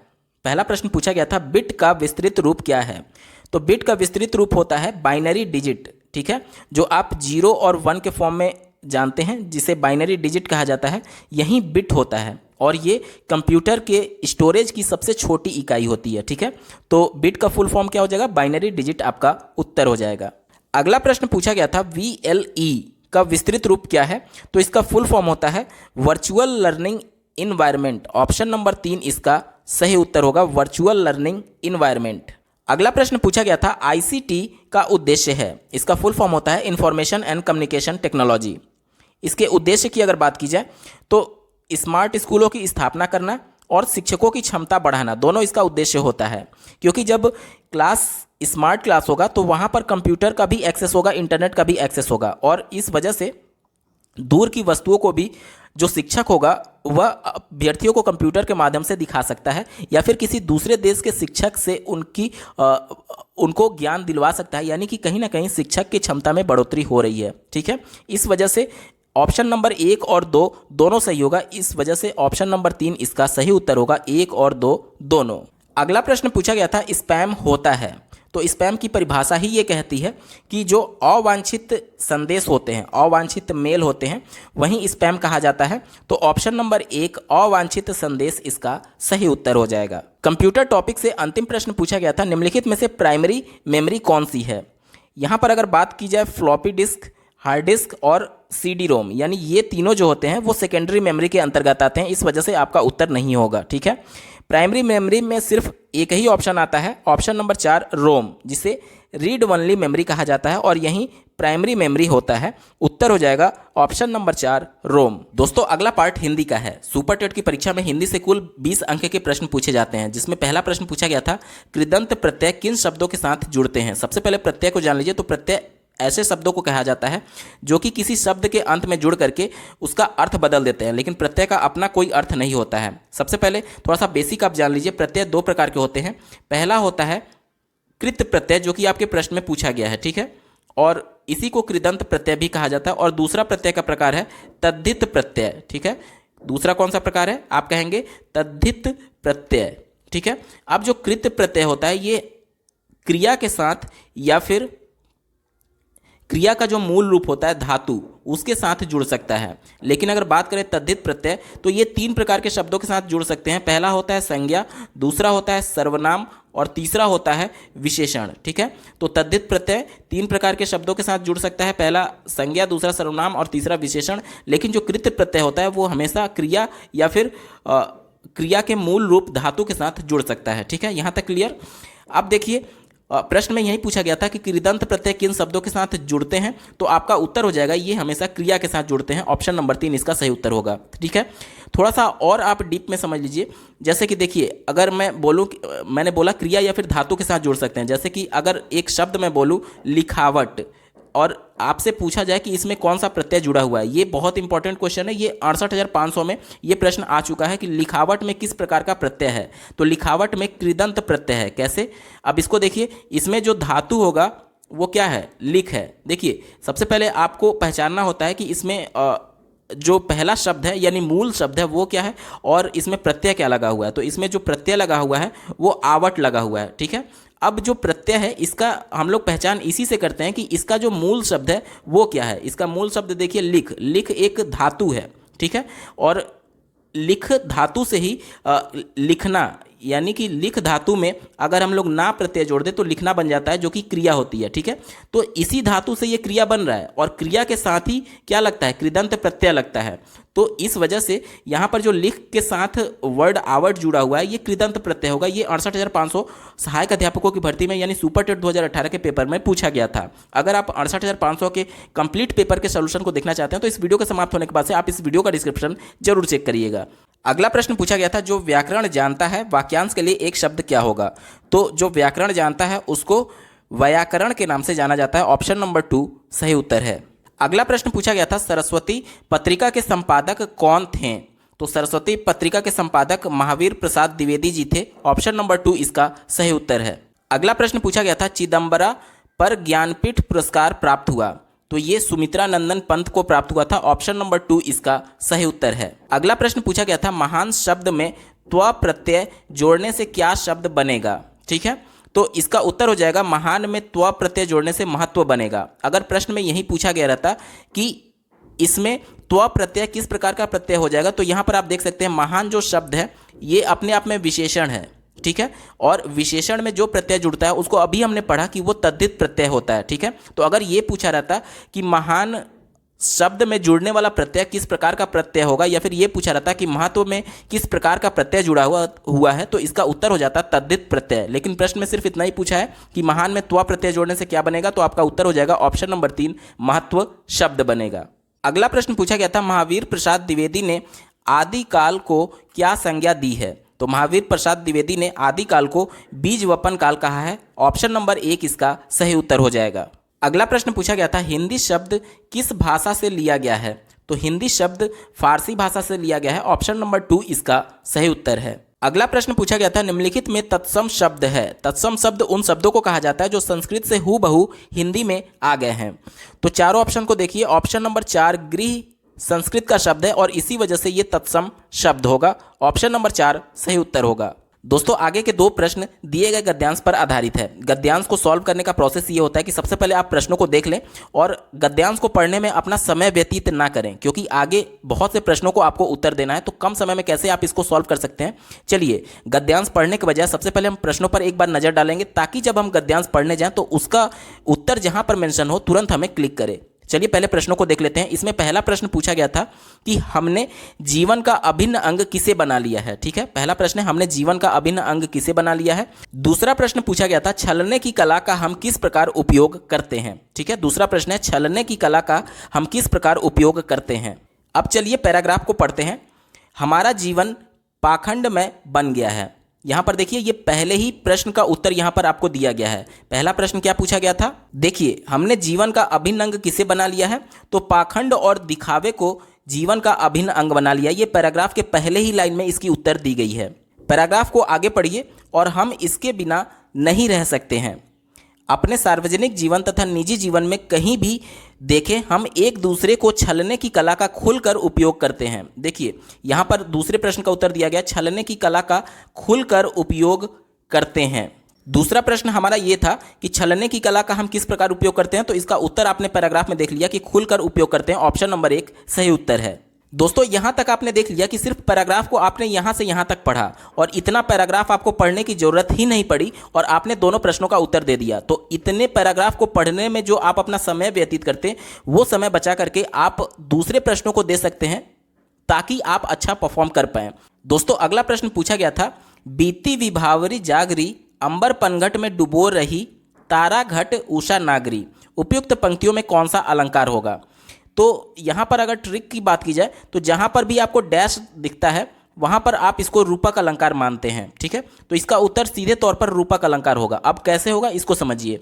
यहाँ पर इस कविता के माध्यम से ये बताया जा रहा है कि विभावरी मतलब होता है रात। ठीक है, तो यहाँ पर बताया जा रहा है कि बीती विभावरी मतलब रात बीत गई है, जागरी मतलब जागो, अंबर पनघट, देखिए अंबर को पनघट के समान दिखाया गया है, मतलब कोई अंतर है ही नहीं। ठीक है, अगर उपमा दी जाती तो वहाँ पर उपमा अलंकार होता, लेकिन यहाँ पर डैश लगाने का मतलब कि जो अंबर है यानी जो बादल है वो अपने आप में पनघट है, जहाँ से पानी भरा जाता है। जो घाट होते हैं उसका जो अंत होता है या शुरुआत होता है उसको पनघट बोलते हैं, जहाँ से जाकर के पानी भरा जाता है। तो अंबर को यानी आकाश को ही ये पनघट बताया जा रहा है। ठीक है, कोई भी इसमें उपमा नहीं दी जा रही है, बल्कि उसी को बताया जा रहा है, और यही रूपक अलंकार की परिभाषा होती है। उसी प्रकार से देखिए तारा घट, ठीक है, और उषा नागरी, उषा का मतलब क्या होता है, देखिए जब रात समाप्त होकर के सुबह होता है तो जो लालिमा निकलती है उसी को उषा कहते हैं। और यहाँ पर उषा नागरी, नागरी मतलब नगर में रहने वाली, और चूंकि उषा स्त्रीलिंग है इसलिए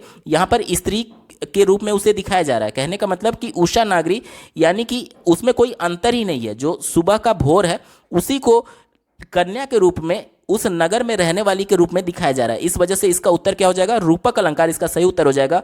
अगला प्रश्न पूछा गया था, यद्यपि सुजाति सुलक्षणी सुबरन सरस सुवृत्त भूषण बिनु न विराजई कविता बनिता मित्त, अलंकार में परिभाषित करने वाली उपयुक्त पंक्तियां किस कवि की हैं। तो ये केशव दास की हैं। ऑप्शन नंबर 1 केशव दास सही उत्तर है। अगला प्रश्न पूछा गया था, निम्नलिखित में से कौन सा शब्द सरस्वती का पर्याय नहीं है, यानी जो पर्यायवाची सरस्वती का नहीं होगा वहीं आपका उत्तर होगा। वीरा पाणिनि भी सरस्वती का पर्यायवाची होता है, भारती भी होता है और वाग्देवी भी होता है। ठीक है, तो ये तीनों तो होते हैं, इस वजह से आपका उत्तर नहीं होगा, क्योंकि प्रश्न में आपसे नहीं की चर्चा की गई थी। लेकिन अगर बात की जाए ऑप्शन नंबर 4 जानवी की, तो ये सरस्वती का पर्यायवाची नहीं है, और इस वजह से आपका उत्तर होगा ऑप्शन नंबर 4 जानवी। अगला प्रश्न पूछा गया था, मैं, हम, तू और तुम आदि शब्द हैं।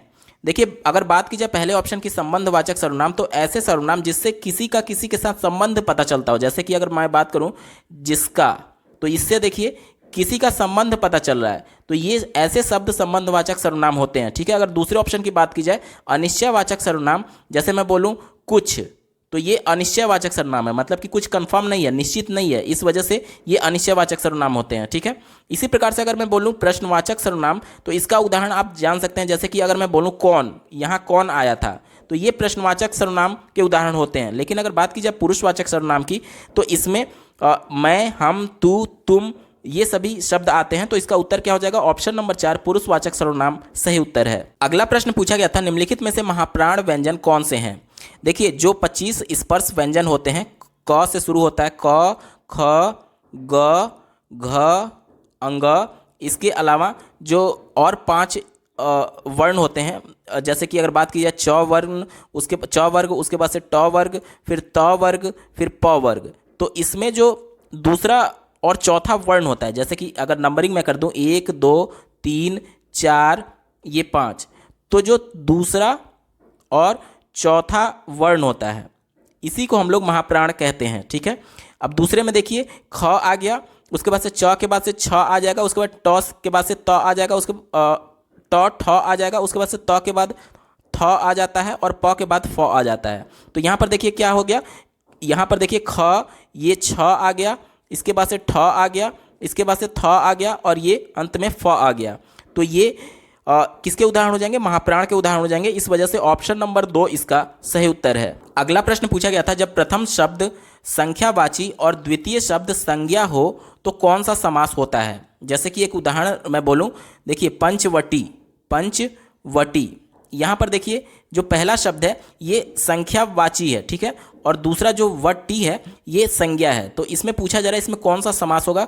तो इसमें द्विगु समास होता है। ठीक है, जिसका पहला शब्द जो होता है वो संख्यावाची होता है, उसमें हमेशा द्विगु समास होगा। ऑप्शन नंबर 1 सही उत्तर है। अगला प्रश्न पूछा गया था, तुम मांसहीन, तुम रक्तहीन, हे अस्थि शेष, तुम अस्थिहीन, तुम शुद्ध बुद्ध आत्मा केवल, हे चिर पुराण, तुम चिर नवीन। अब यहाँ पर पूछा जा रहा है कि उपयुक्त पंक्ति में कौन सा अलंकार प्रयुक्त हुआ है। यहाँ पर देखिए आपको पढ़ने से स्पष्ट होगा कि यहाँ पर विरोधाभास है। ठीक है, ऑप्शन नंबर 1 विरोधाभास इसका सही उत्तर है। अगला प्रश्न पूछा गया था, निम्नलिखित में से योजक चिन्ह है। योजक चिन्ह जैसे कि अगर मैं बोलूँ 2 विरोधाभास शब्द, जैसे कि दिन हो गया फिर रात हो गया, या फिर माता हो गया और पिता हो गया, तो इनके बीच में जो डैश यूज किया जाता है, ये वाला डैश, इसी को योजक चिन्ह कहा जाता है। ठीक है, तो ऑप्शन नंबर 3 इसका सही उत्तर हो जाएगा। अगला प्रश्न पूछा गया था, बुद्धिमान शब्द किस संवर्ग में है? कहने का मतलब कि बुद्धिमान कौन सा शब्द है, इसमें से ऑप्शंस में से कौन सा शब्द होगा। ठीक है, यहाँ पर देखिए अगर मैं एक उदाहरण लिखूं कि राम एक बुद्धिमान लड़का है। ठीक है, राम एक बुद्धिमान लड़का है, तो यहाँ पर देखिए जो बुद्धिमान है वो किसकी विशेषता बता रहा है? राम की विशेषता बता रहा है, और राम क्या है? संज्ञा है। ठीक है, तो जो शब्द संज्ञा या फिर सर्वनाम की विशेषता बताते हैं वो क्या होते हैं? विशेषण होते हैं। ठीक है, तो इस वजह से ऑप्शन नंबर 2 विशेषण इसका सही उत्तर हो जाएगा। बुद्धिमान शब्द किस संवर्ग में है? तो ये विशेषण संवर्ग में है। ऑप्शन नंबर 2 सही उत्तर है। अगला प्रश्न पूछा गया था, कवि का स्त्रीलिंग क्या होगा? तो कवि का स्त्रीलिंग कवयित्री होता है। ऑप्शन नंबर 3 इसका सही उत्तर है। दोस्तों अगला टॉपिक संस्कृत का है। सुपर टेट की परीक्षा में संस्कृत टॉपिक से कुल 10 अंक के प्रश्न पूछे जाते हैं, जिसमें पहला प्रश्न आप स्क्रीन पर देख पा रहे होंगे। ये एक श्लोक पर आधारित प्रश्न पूछा गया है, लेकिन जब तक आप इस श्लोक का अर्थ नहीं समझेंगे तब तक आप इसका उत्तर नहीं दे पाएंगे। बहुत से अभ्यर्थियों को संस्कृत में समस्या होती है, लेकिन इस श्लोक को आप छोटे छोटे भागों में कर करके इसका अर्थ निकाल सकते हैं। जैसे कि देखिए दिया गया है, शैले शैले न माणिक्यम।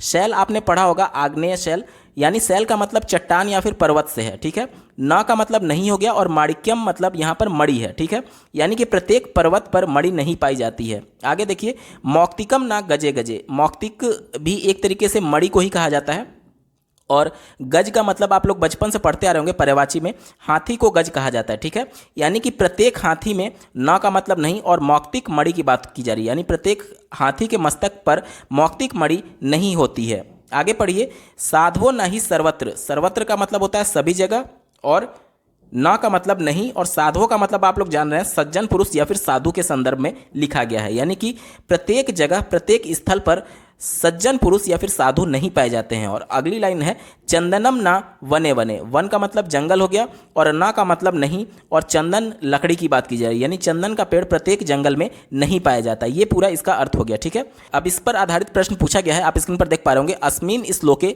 यानी इस श्लोक के अनुसार सर्वत्र यानी सभी जगह, के ना भवंती, सभी जगह कौन नहीं होते हैं। आप प्रश्न में देखिए यहीं पर इसका उत्तर छुपा हुआ है, साधवो नहीं सर्वत्र, यानी इसका उत्तर हो जाएगा साधवो। ऑप्शन नंबर 2 सही उत्तर होगा। अगला प्रश्न पूछा गया था सूर्योदय पद में प्रयुक्त समास है।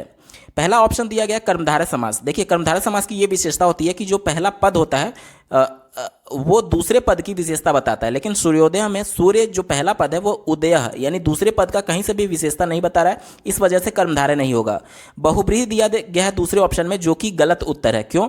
क्योंकि देखिए बहुब्रीहि का मतलब ये होता है कि ना तो प्रथम पद प्रधान है ना तो सेकंड पद प्रधान है, बल्कि किसी दूसरे अर्थ में इसका मतलब निकलता है, लेकिन ऐसा यहाँ पर कुछ भी नहीं दिख रहा है सूर्योदय में, इस वजह से बहुब्रीहि नहीं होगा। चौथा ऑप्शन देखिए अव्ययी भाव समास ये कहता है कि जिसका पहला पद अव्यय हो।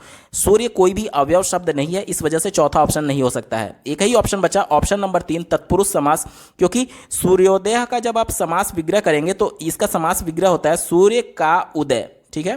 क्या होता है? सूर्य का उदय। यहाँ पर का कारक चिन्ह का विलोप हो रहा है, ठीक है, इसी वजह से यहाँ पर तत्पुरुष समास होगा। ऑप्शन नंबर 3 सही उत्तर है। अगला प्रश्न पूछा गया था नीलोत्पलम में कौन सा समास है। नीलोत्पलम का जब आप समास विग्रह करेंगे तो इसका समास विग्रह हो जाएगा नील प्लस उत्पलम, ठीक है। क्या बनेगा? नील plus उत्पलम।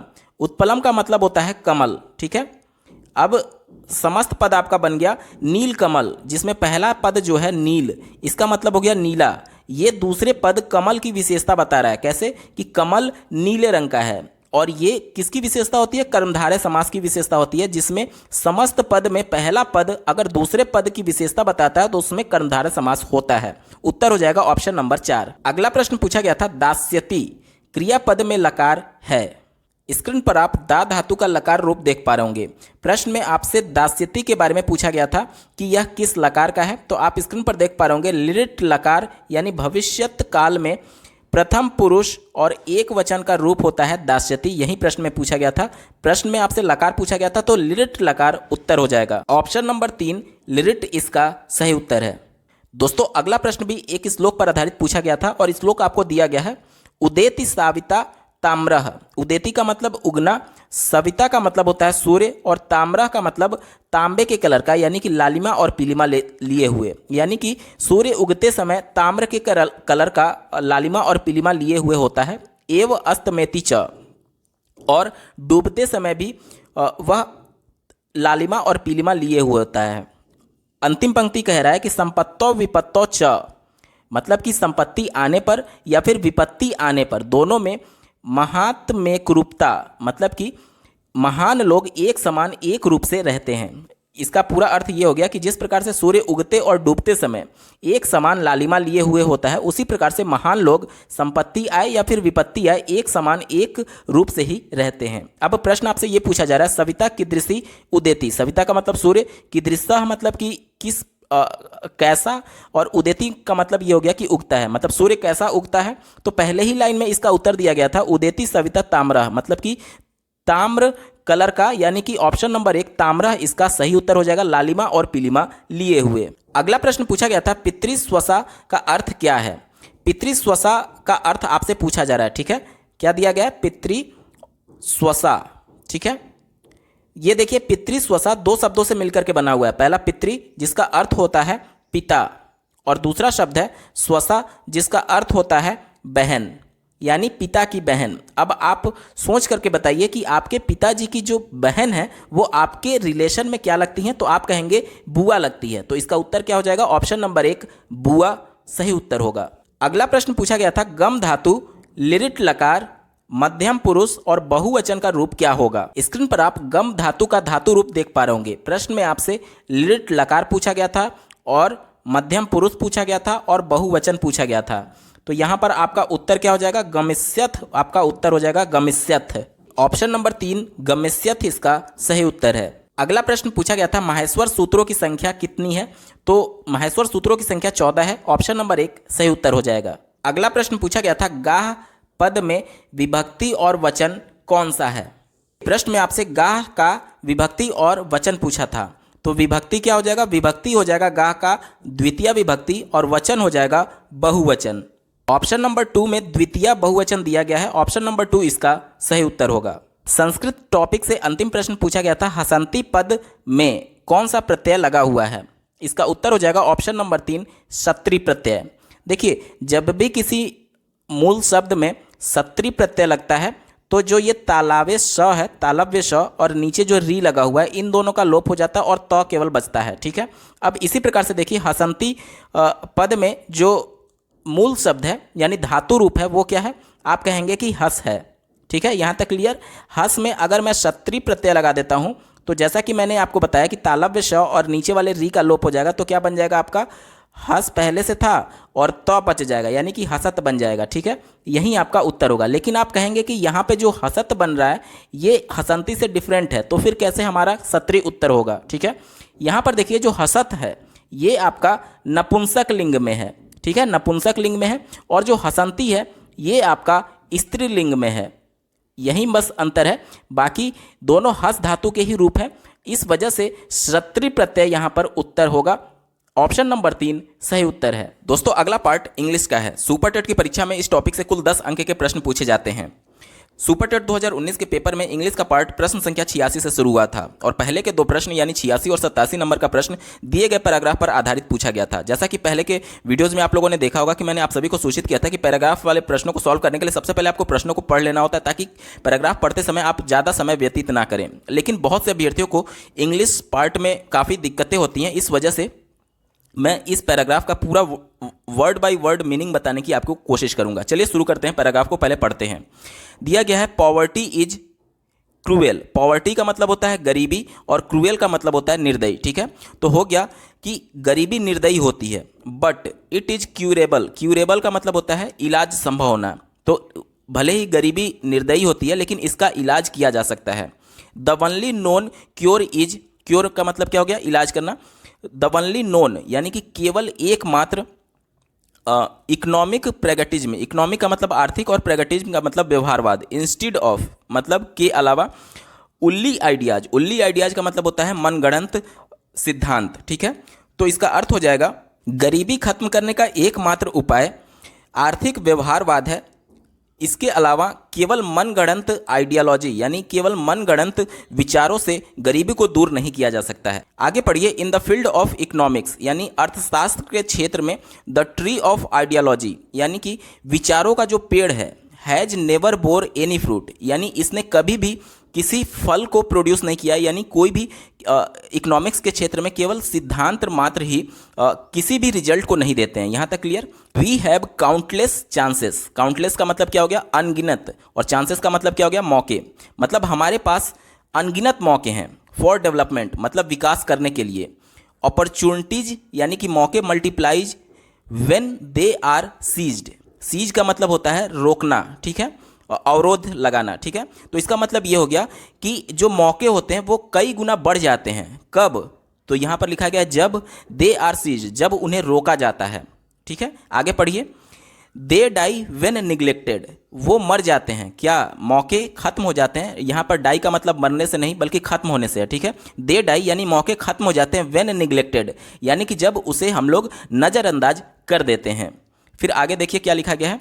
We have barely tapped our immeasurable potential for growth. We have barely, barely का मतलब होता है मुश्किल से यानी कि ना के बराबर, मुश्किल से। बेयरली का मतलब क्या हो गया? मुश्किल से। टैप्ड आवर, टैप का मतलब होता है उपयोग करना। इमेजरेबल पोटेंशियल, इमेजरेबल का मतलब हो गया असीम और पोटेंशियल का मतलब होता है क्षमता। ठीक है, फॉर ग्रोथ यानी विकास के लिए। तो इसका अर्थ हो गया कि हमने मुश्किल से अपनी असीम क्षमता का प्रयोग विकास के लिए किया है। इमेंस मैन पावर यानी असीम manpower. Superb skill, skill का मतलब क्या हो गया? कौशल। एंड इंटरप्राइज, इंटरप्राइज का मतलब होता है उद्यम। ठीक है, यानी कि असीम मैन पावर, सुपर्ब स्किल यानी अच्छे कौशल और उद्यम आर टू इंडिया यानी भारत के पास हैं। What oil is to the Middle East, तो ये कहा जा रहा है कि भारत के पास अच्छे कौशल हैं, बहुत ज़्यादा मैन पावर है और बहुत उद्यम है। लेकिन अगर बात की जाए मिडिल ईस्ट कंट्रीज की, तो उनके पास क्या है, उनके पास तेल है, ऑयल है, ठीक है। आगे लिखा गया द ओनली डिफरेंस, यानी कि एकमात्र अंतर यही है कि the oil will be depleted one day. Depleted का मतलब होता है खत्म हो जाना, ठीक है। तो प्रमुख अंतर यही है कि जो तेल है मिडिल ईस्ट कंट्रीज में वो एक ना एक दिन खत्म हो जाएंगी, ठीक है। आगे देखिए, बट आवर ह्यूमन रिसोर्सेज, लेकिन हमारे जो मानव संसाधन है, विल नेवर बी, वो कभी भी खत्म नहीं होंगे। ये पूरा अर्थ हो गया इस पैराग्राफ का। पहला प्रश्न पूछा गया था, which of the following is the most opposite. Opposite का मतलब क्या हो गया, विलोम शब्द बताना है। In the meaning of the word deplete, यानी पैराग्राफ में जो डिप्लीट वर्ड आया था उसका अर्थ क्या है, ये आपसे पूछा जा रहा है। पैराग्राफ में आपने देखा था डिप्लीटेड ऑयल लिखा गया था, यानी कि खत्म हो जाने के सेंस में है, एक ना एक दिन तेल खत्म हो जाएगा। डिप्लीट का मतलब क्या हो गया, खत्म हो जाना, ठीक है। तो यहां पर देखिए इसका उत्तर क्या हो सकता है। आपसे प्रश्न में अपोजिट पूछा था, यानी विलोम पूछा गया था। देखिए खत्म होना, और यहां पर देखिए ये इम्पटी दिया गया। ऑप्शन नंबर 2 की बात की जाए तो इम्पटी वैसे ही खत्म है, इसका अपोजिट इम्पटी नहीं हो सकता, उत्तर गलत हो गया। तीसरा देखिए क्वेंच दिया गया है। क्वेंच का मतलब होता है बुझाना, ठीक है, तो बुझाना भी इसका उल्टा नहीं होगा, यानी गलत हो गया। और चौथा ऑप्शन देखिए इन्फ्लेट दिया गया। इन्फ्लेट का मतलब होता है फुलाना, ये भी ऑप्शन गलत हो गया। एक ही ऑप्शन बचता है रीजनरेट, तो इसका उत्तर हो जाएगा ऑप्शन नंबर 1 रीजनरेट। अगला प्रश्न पूछा गया था, अकॉर्डिंग टू द ऑथर, यानी कि लेखक के अनुसार, आइडियोलॉजी यानी कि सिद्धांत, in the context of economics, यानी अर्थशास्त्र के क्षेत्र में सिद्धांत क्या है, क्या किया है, ऐसा पूछा जा रहा है, ठीक है। तो आपने पढ़ा था कि ऑथर ने पैसेज में ये लिखा था कि इकोनॉमिक्स के क्षेत्र में केवल उल्ली आइडियोलॉजी, यानी कि केवल मनगढ़ंत सिद्धांत, कोई भी फल, कोई भी फ्रूट मुश्किल से जनरेट किए हुए हैं, ठीक है। तो आप देखेंगे तो यहाँ पर ऑप्शन नंबर 2 बेयरली, यानी कि मुश्किल से, ना के बराबर वर्ड यूज किया गया है नकारात्मक सेंस में, ठीक है। तो यही आपका उत्तर हो जाएगा हैज बेयरली, यानी मुश्किल से। इल्डेड, इल्डेड का मतलब होता है, क्या होता है, विकसित करना या फिर जन्म देना। एनी रिजल्ट, यानी कि इकोनॉमिक्स के क्षेत्र में उल्ली आइडियाज, यानी केवल मनगढ़ंत सिद्धांत जो है वो मुश्किल से किसी रिजल्ट को प्रोड्यूस किए हैं, जनरेट किए हैं या फिर विकसित किए हैं। ये आपका सेंस होगा और यही आपका उत्तर होगा ऑप्शन नंबर 2। अगला प्रश्न पूछा गया था, fill in the blank with correct pronoun in the following sentence. दिए गए वाक्य में आपको करेक्ट प्रोनाउन फिल करना है, और वाक्य दिया गया है one should love dash country, यानी किसी को अपने देश से प्रेम करना चाहिए, इसका अर्थ ये हो गया, ठीक है। अब यहाँ पर देखिए सब्जेक्ट क्या है, वन है, और इसी के अनुसार यहाँ पर प्रोनाउन फिल होगा। अगर सब्जेक्ट ही रहता तो हिज हो सकता था, वन है इस वजह से हिज नहीं होगा। सी रहता तो हर हो सकता था, वन है इस वजह से ये नहीं हो सकता। आई रहता तो माई हो सकता था, इस वजह से ये भी गलत हो गया। यहाँ पर सब्जेक्ट वन के अनुसार आपको फिल करना होगा ऑप्शन नंबर 3 वंस, ठीक है। तो क्या हो जाएगा, one should love one's country. अगला प्रश्न पूछा गया था, the number of vowel and consonant. Vowel का मतलब हो गया स्वर और कॉन्सोनेंट का मतलब हो गया व्यंजन। Sounds in the English is indicated respectively by, यानी कि अंग्रेजी में वॉवेल साउंड और कॉन्सोनेंट साउंड कितने हैं आपसे पूछा जा रहा है। सबसे पहले आप बेसिक को समझ लीजिए। तो इंग्लिश में टोटल अल्फ़ाबेट की संख्या की अगर बात की जाए, टोटल अल्फ़ाबेट तो उनकी संख्या है 26, ठीक है।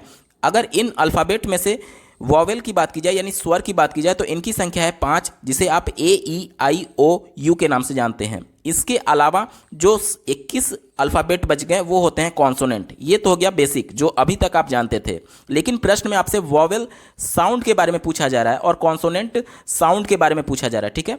तो ये क्या होते हैं, तो जैसे कि देखिए कोई भी शब्द आप बोलते हैं तो वह किससे उच्चारित हो रहा है। यहाँ पर जब भी कोई शब्द आप उच्चारित करते हैं तो उच्चारण के समय वो वॉवेल साउंड कर रहा है या फिर कॉन्सोनेंट साउंड कर रहा है, इसके आधार पर फिर से जो हमारे वॉवेल और कॉन्सोनेंट हैं उसको 2 भागों में बांटा गया है। पहला वॉवेल साउंड वाले और दूसरा कॉन्सोनेंट साउंड वाले, ठीक है।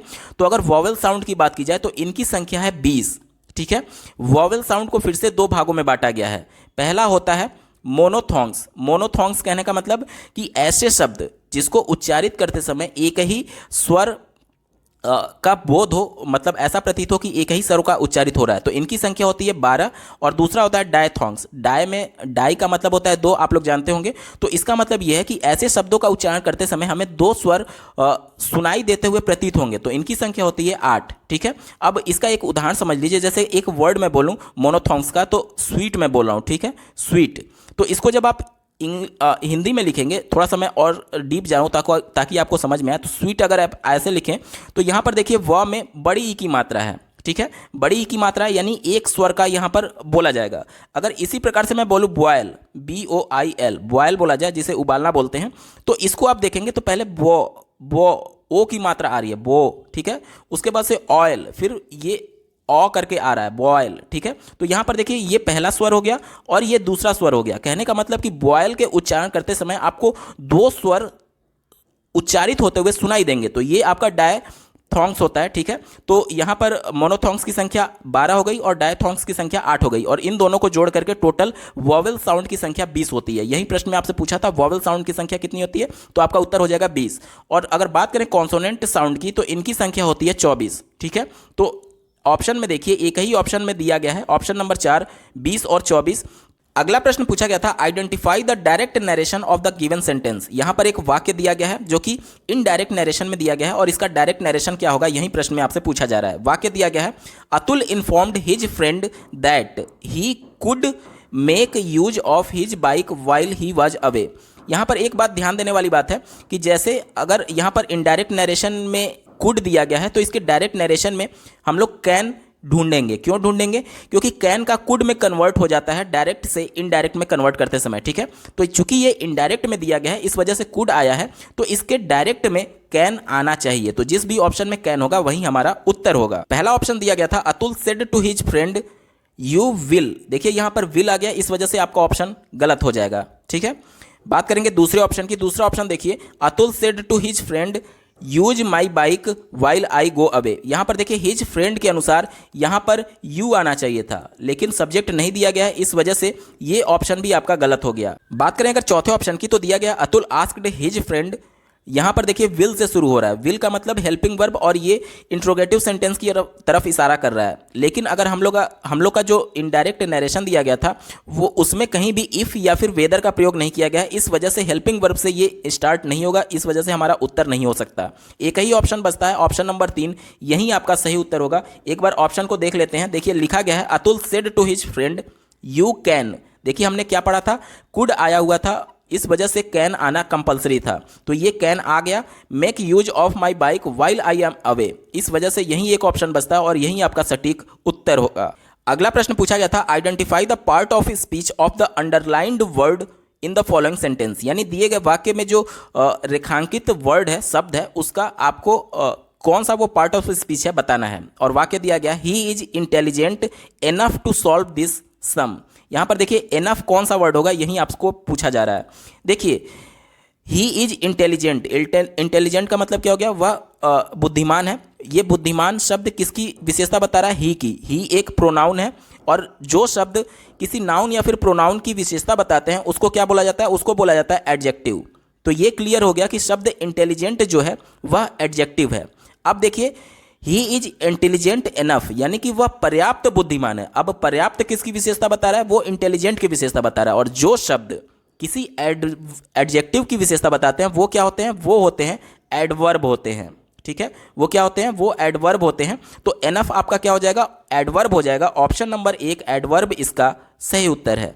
अगला प्रश्न पूछा गया था find out the subject in the following sentence. दिए गए वाक्य में कर्ता कौन है आपको पहचानना है। वाक्य दिया गया है on the top of the हिल, यानी पहाड़ी के चोटी पर लिव्स अ हर्मिट।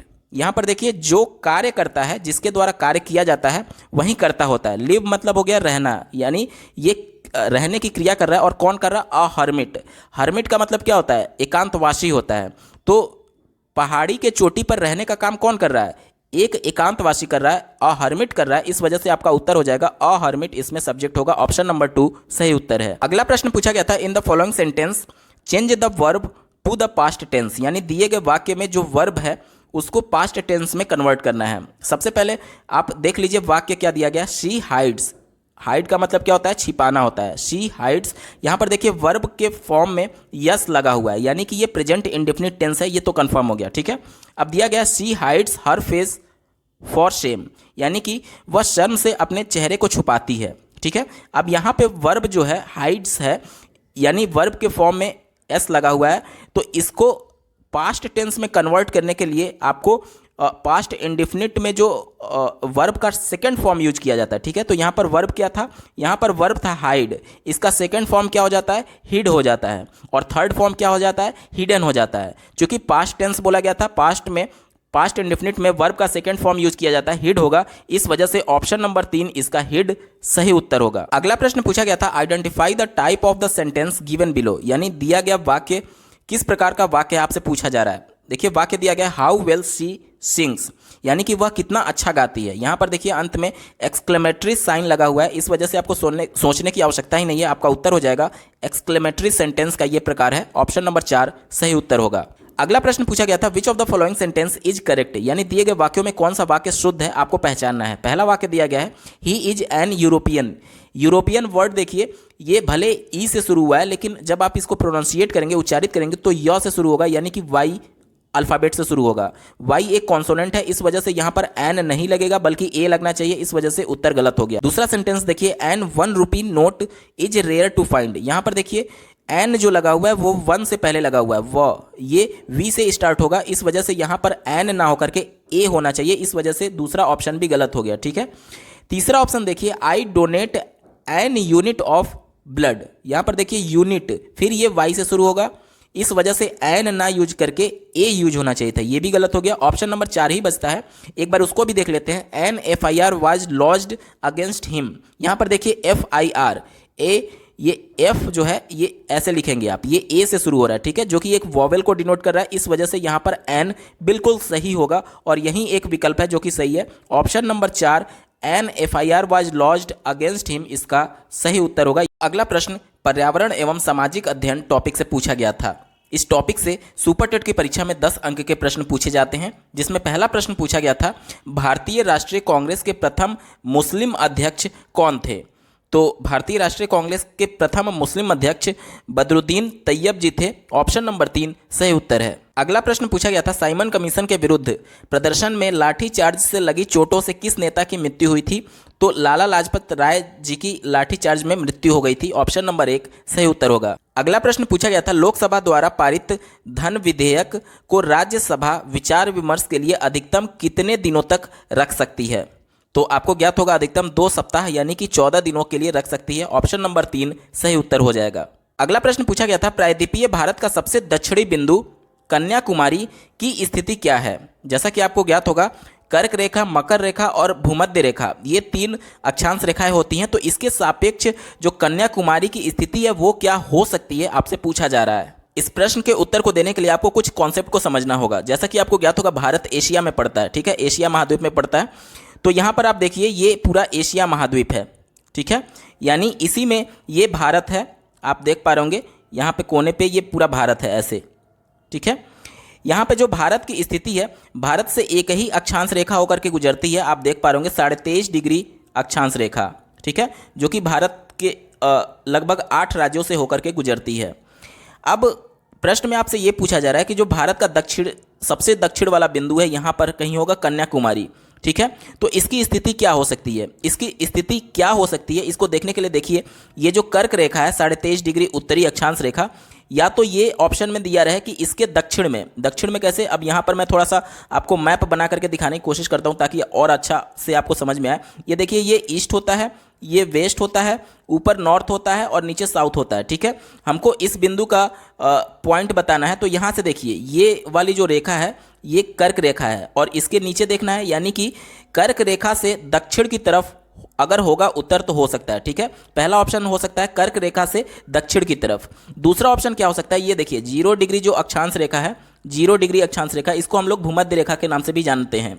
अगर इसके सापेक्ष कन्याकुमारी की स्थिति देखा जाए तो ऊपर है कन्याकुमारी, ऊपर का मतलब क्या हो गया, उत्तर हो गया, यानी हम लोग ये भी तो कह सकते हैं कि भूमध्य रेखा से ऊपर, भूमध्य रेखा से उत्तर की ओर, ठीक है, भूमध्य रेखा से उत्तर की ओर, ठीक है। तो अब चलिए ऑप्शन में देखते हैं कि कौन सा उत्तर दिया गया है। पहला ऑप्शन दिया गया है कर्क रेखा के उत्तर में, जबकि हमने क्या देखा था कर्क रेखा से नीचे पड़ रहा था, यानी दक्षिण में पड़ना चाहिए, इस वजह से ये ऑप्शन नहीं हो सकता है। दूसरा देखिए मकर रेखा के दक्षिण में, अब यहाँ पर हमने कर्क रेखा का पोजीशन देखा था, उसके नीचे भूमध्य रेखा है और उसके नीचे मकर रेखा है। तो मकर रेखा के उत्तर में अगर ऑप्शन रहता तो आपका हो सकता था, लेकिन ये दक्षिण में दिया गया, इस वजह से गलत हो गया।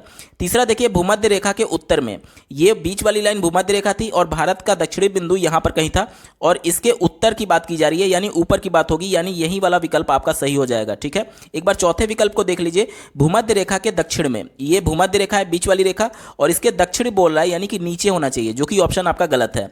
तो एक ही ऑप्शन बचा, ऑप्शन नंबर 3 आपका सही उत्तर हो जाएगा। उम्मीद करता हूं आपको समझ में आया होगा। अगला प्रश्न पूछा गया था, निम्नलिखित समुद्री धाराओं में से कौन सी अटलांटिक महासागर की धारा नहीं है। यहां पर देखिए, ऑप्शन नंबर 2 से लेकर के 4 तक जो लेब्राडोर धारा, फ्लोरिडा धारा और कनारी धारा दिया गया, ये सभी अटलांटिक महासागर की समुद्री धाराएं हैं। लेकिन अगर बात की जाए अगुल-हास धारा की, तो ये अटलांटिक महासागर की धारा नहीं होती है। प्रश्न में आपसे नहीं की बात की गई थी, जो नहीं होगा वहीं आपका उत्तर होगा। तो इस वजह से ऑप्शन नंबर 1 अगुल-हास धारा इसका सही उत्तर हो जाएगा। अगला प्रश्न पूछा गया था, नाथुला दर्रा भारत के किस राज्य में स्थित है।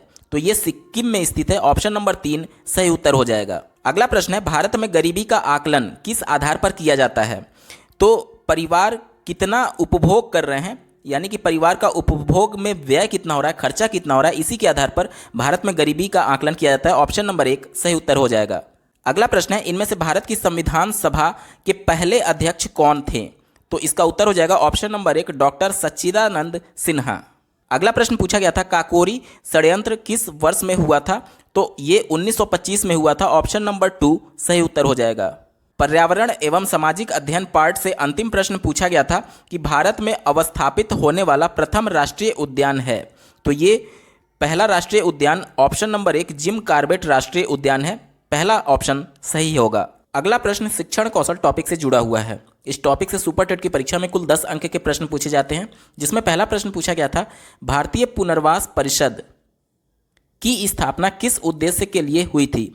तो इसकी स्थापना दिव्यांगजन की शिक्षा के लिए किया गया था। ऑप्शन नंबर 3 सही उत्तर है। अगला प्रश्न है, विकासात्मक दिशा का नियम सम्मिलित करता है। पहला है मस्तकाधोमुखी नियम और दूसरा है निकट से दूर का नियम। ये दोनों विकास का नियम होता है। इस वजह से ऑप्शन नंबर 3 1 और 2 ऑप्शन दोनों सही उत्तर हो जाएगा। अगला प्रश्न है, मार्गरेट मीड के अनुसार वैयक्तिक भिन्नताओं के लिए सर्वाधिक महत्वपूर्ण कारक क्या है। तो उनके अनुसार सांस्कृतिक को उन्होंने सर्वाधिक महत्वपूर्ण कारक माना है। ऑप्शन नंबर 4 सही उत्तर हो जाएगा। अगला प्रश्न है, ब्रेल लिपि के जनक कौन है। तो इसके जनक लुई ब्रेल को माना जाता है। ऑप्शन नंबर 2 सही उत्तर है। अगला प्रश्न पूछा गया था, प्राचीन अनुबंधन का सिद्धांत किसने दिया। तो ये पावलोव के द्वारा दिया गया था। तो ऑप्शन नंबर 3 सही उत्तर है। अगला प्रश्न है, हेरेडिटरी जीनियस नामक पुस्तक किसके द्वारा लिखी गई है। तो यह गाल्टन के द्वारा लिखी गई है। ऑप्शन नंबर 2 सही होगा। अगला प्रश्न है, निम्नलिखित में से कौन सा कारक बालक के विकास को प्रभावित करता है। पहला दिया गया है अंतःस्रावी ग्रंथियां, ये बालक के विकास को प्रभावित करता है। दूसरा दिया गया पौष्टिक भोजन, ये भी प्रभावित करता है। अगर आप पौष्टिक भोजन नहीं लेंगे तो आप कुपोषण के शिकार हो जाएंगे। ठीक है, तो प्रभावित करता है। तीसरा दिया गया रोग और चोट, अगर आपका शरीर रोगग्रस्त है तो सही से विकास नहीं कर पाएगा, यानी ये भी प्रभावित करता है। इस वजह से तीनों ऑप्शन सही है। इस वजह से ऑप्शन नंबर 4 उपर्युक्त सभी इसका सही उत्तर है। अगला प्रश्न है, गैने के अधिगम सोपान का सही क्रम है। तो गैने ने जो अधिगम के 8 चरण बताए थे, उसमें जो अंतिम के 3 चरण हैं, संप्रत्यय अधिगम, नियम अधिगम और समस्या समाधान, उसी का आपको प्रश्न के रूप में बना करके दिया गया है। और यहाँ पर ये जो तीनों का क्रम दिया गया है, पहले संप्रत्यय अधिगम, उसके बाद नियम अधिगम और अंत में समस्या समाधान, यही क्रम सही उत्तर होगा। ऑप्शन नंबर 3 सही उत्तर है। अगला प्रश्न है, सृजनात्मक समस्या समाधान की वह अवस्था जिसमें व्यक्ति समस्या पर ध्यान नहीं देता है। ठीक है, प्रश्न में पूछा गया कि किसमें व्यक्ति समस्या के समाधान पर ध्यान नहीं देता है। पहला दिया गया है ऑप्शन अनुवादन, अनुवादन पर ध्यान देता है। कहने का मतलब कि अगर किसी समस्या का लैंग्वेज उसको समझ नहीं आ रहा तो पहले वो अपने लैंग्वेज में उसको ट्रांसलेट करता है। ठीक है, तो ये तो होगा। दूसरा दिया गया प्रदीप्ति, अगर अभ्यर्थी किसी समस्या के बारे में लगातार सोच रहा है और अचानक से उसको उसका समाधान क्लिक कर जाता है तो इसी को प्रदीप्ति कहते हैं। ठीक है, उसके बाद से चौथा ऑप्शन दिया गया है आयोजन, इसको अंग्रेजी में प्रिपरेशन कहते हैं। तो ये तो बिल्कुल होगा, किसी समस्या को समाधान करने के लिए पहले तैयारी तो की जाएगी, उसी को आयोजन या फिर प्रिपरेशन के नाम से जाना जाता है। लेकिन अगर बात करें उद्भवन की तो ये ऑप्शन नहीं होता है। क्यों? उद्भवन को अंग्रेजी में इनक्यूबेशन कहते हैं। इसका मतलब ये हुआ कि जैसे देखिए, मान लीजिए किसी प्रॉब्लम को आप सॉल्व करना चाहते हैं, लेकिन आपके लाख प्रयास के बाद भी वो प्रॉब्लम सॉल्व नहीं हो रहा, तो आप कहते हैं छोड़ो इसको बाद में देखेंगे, ठीक है।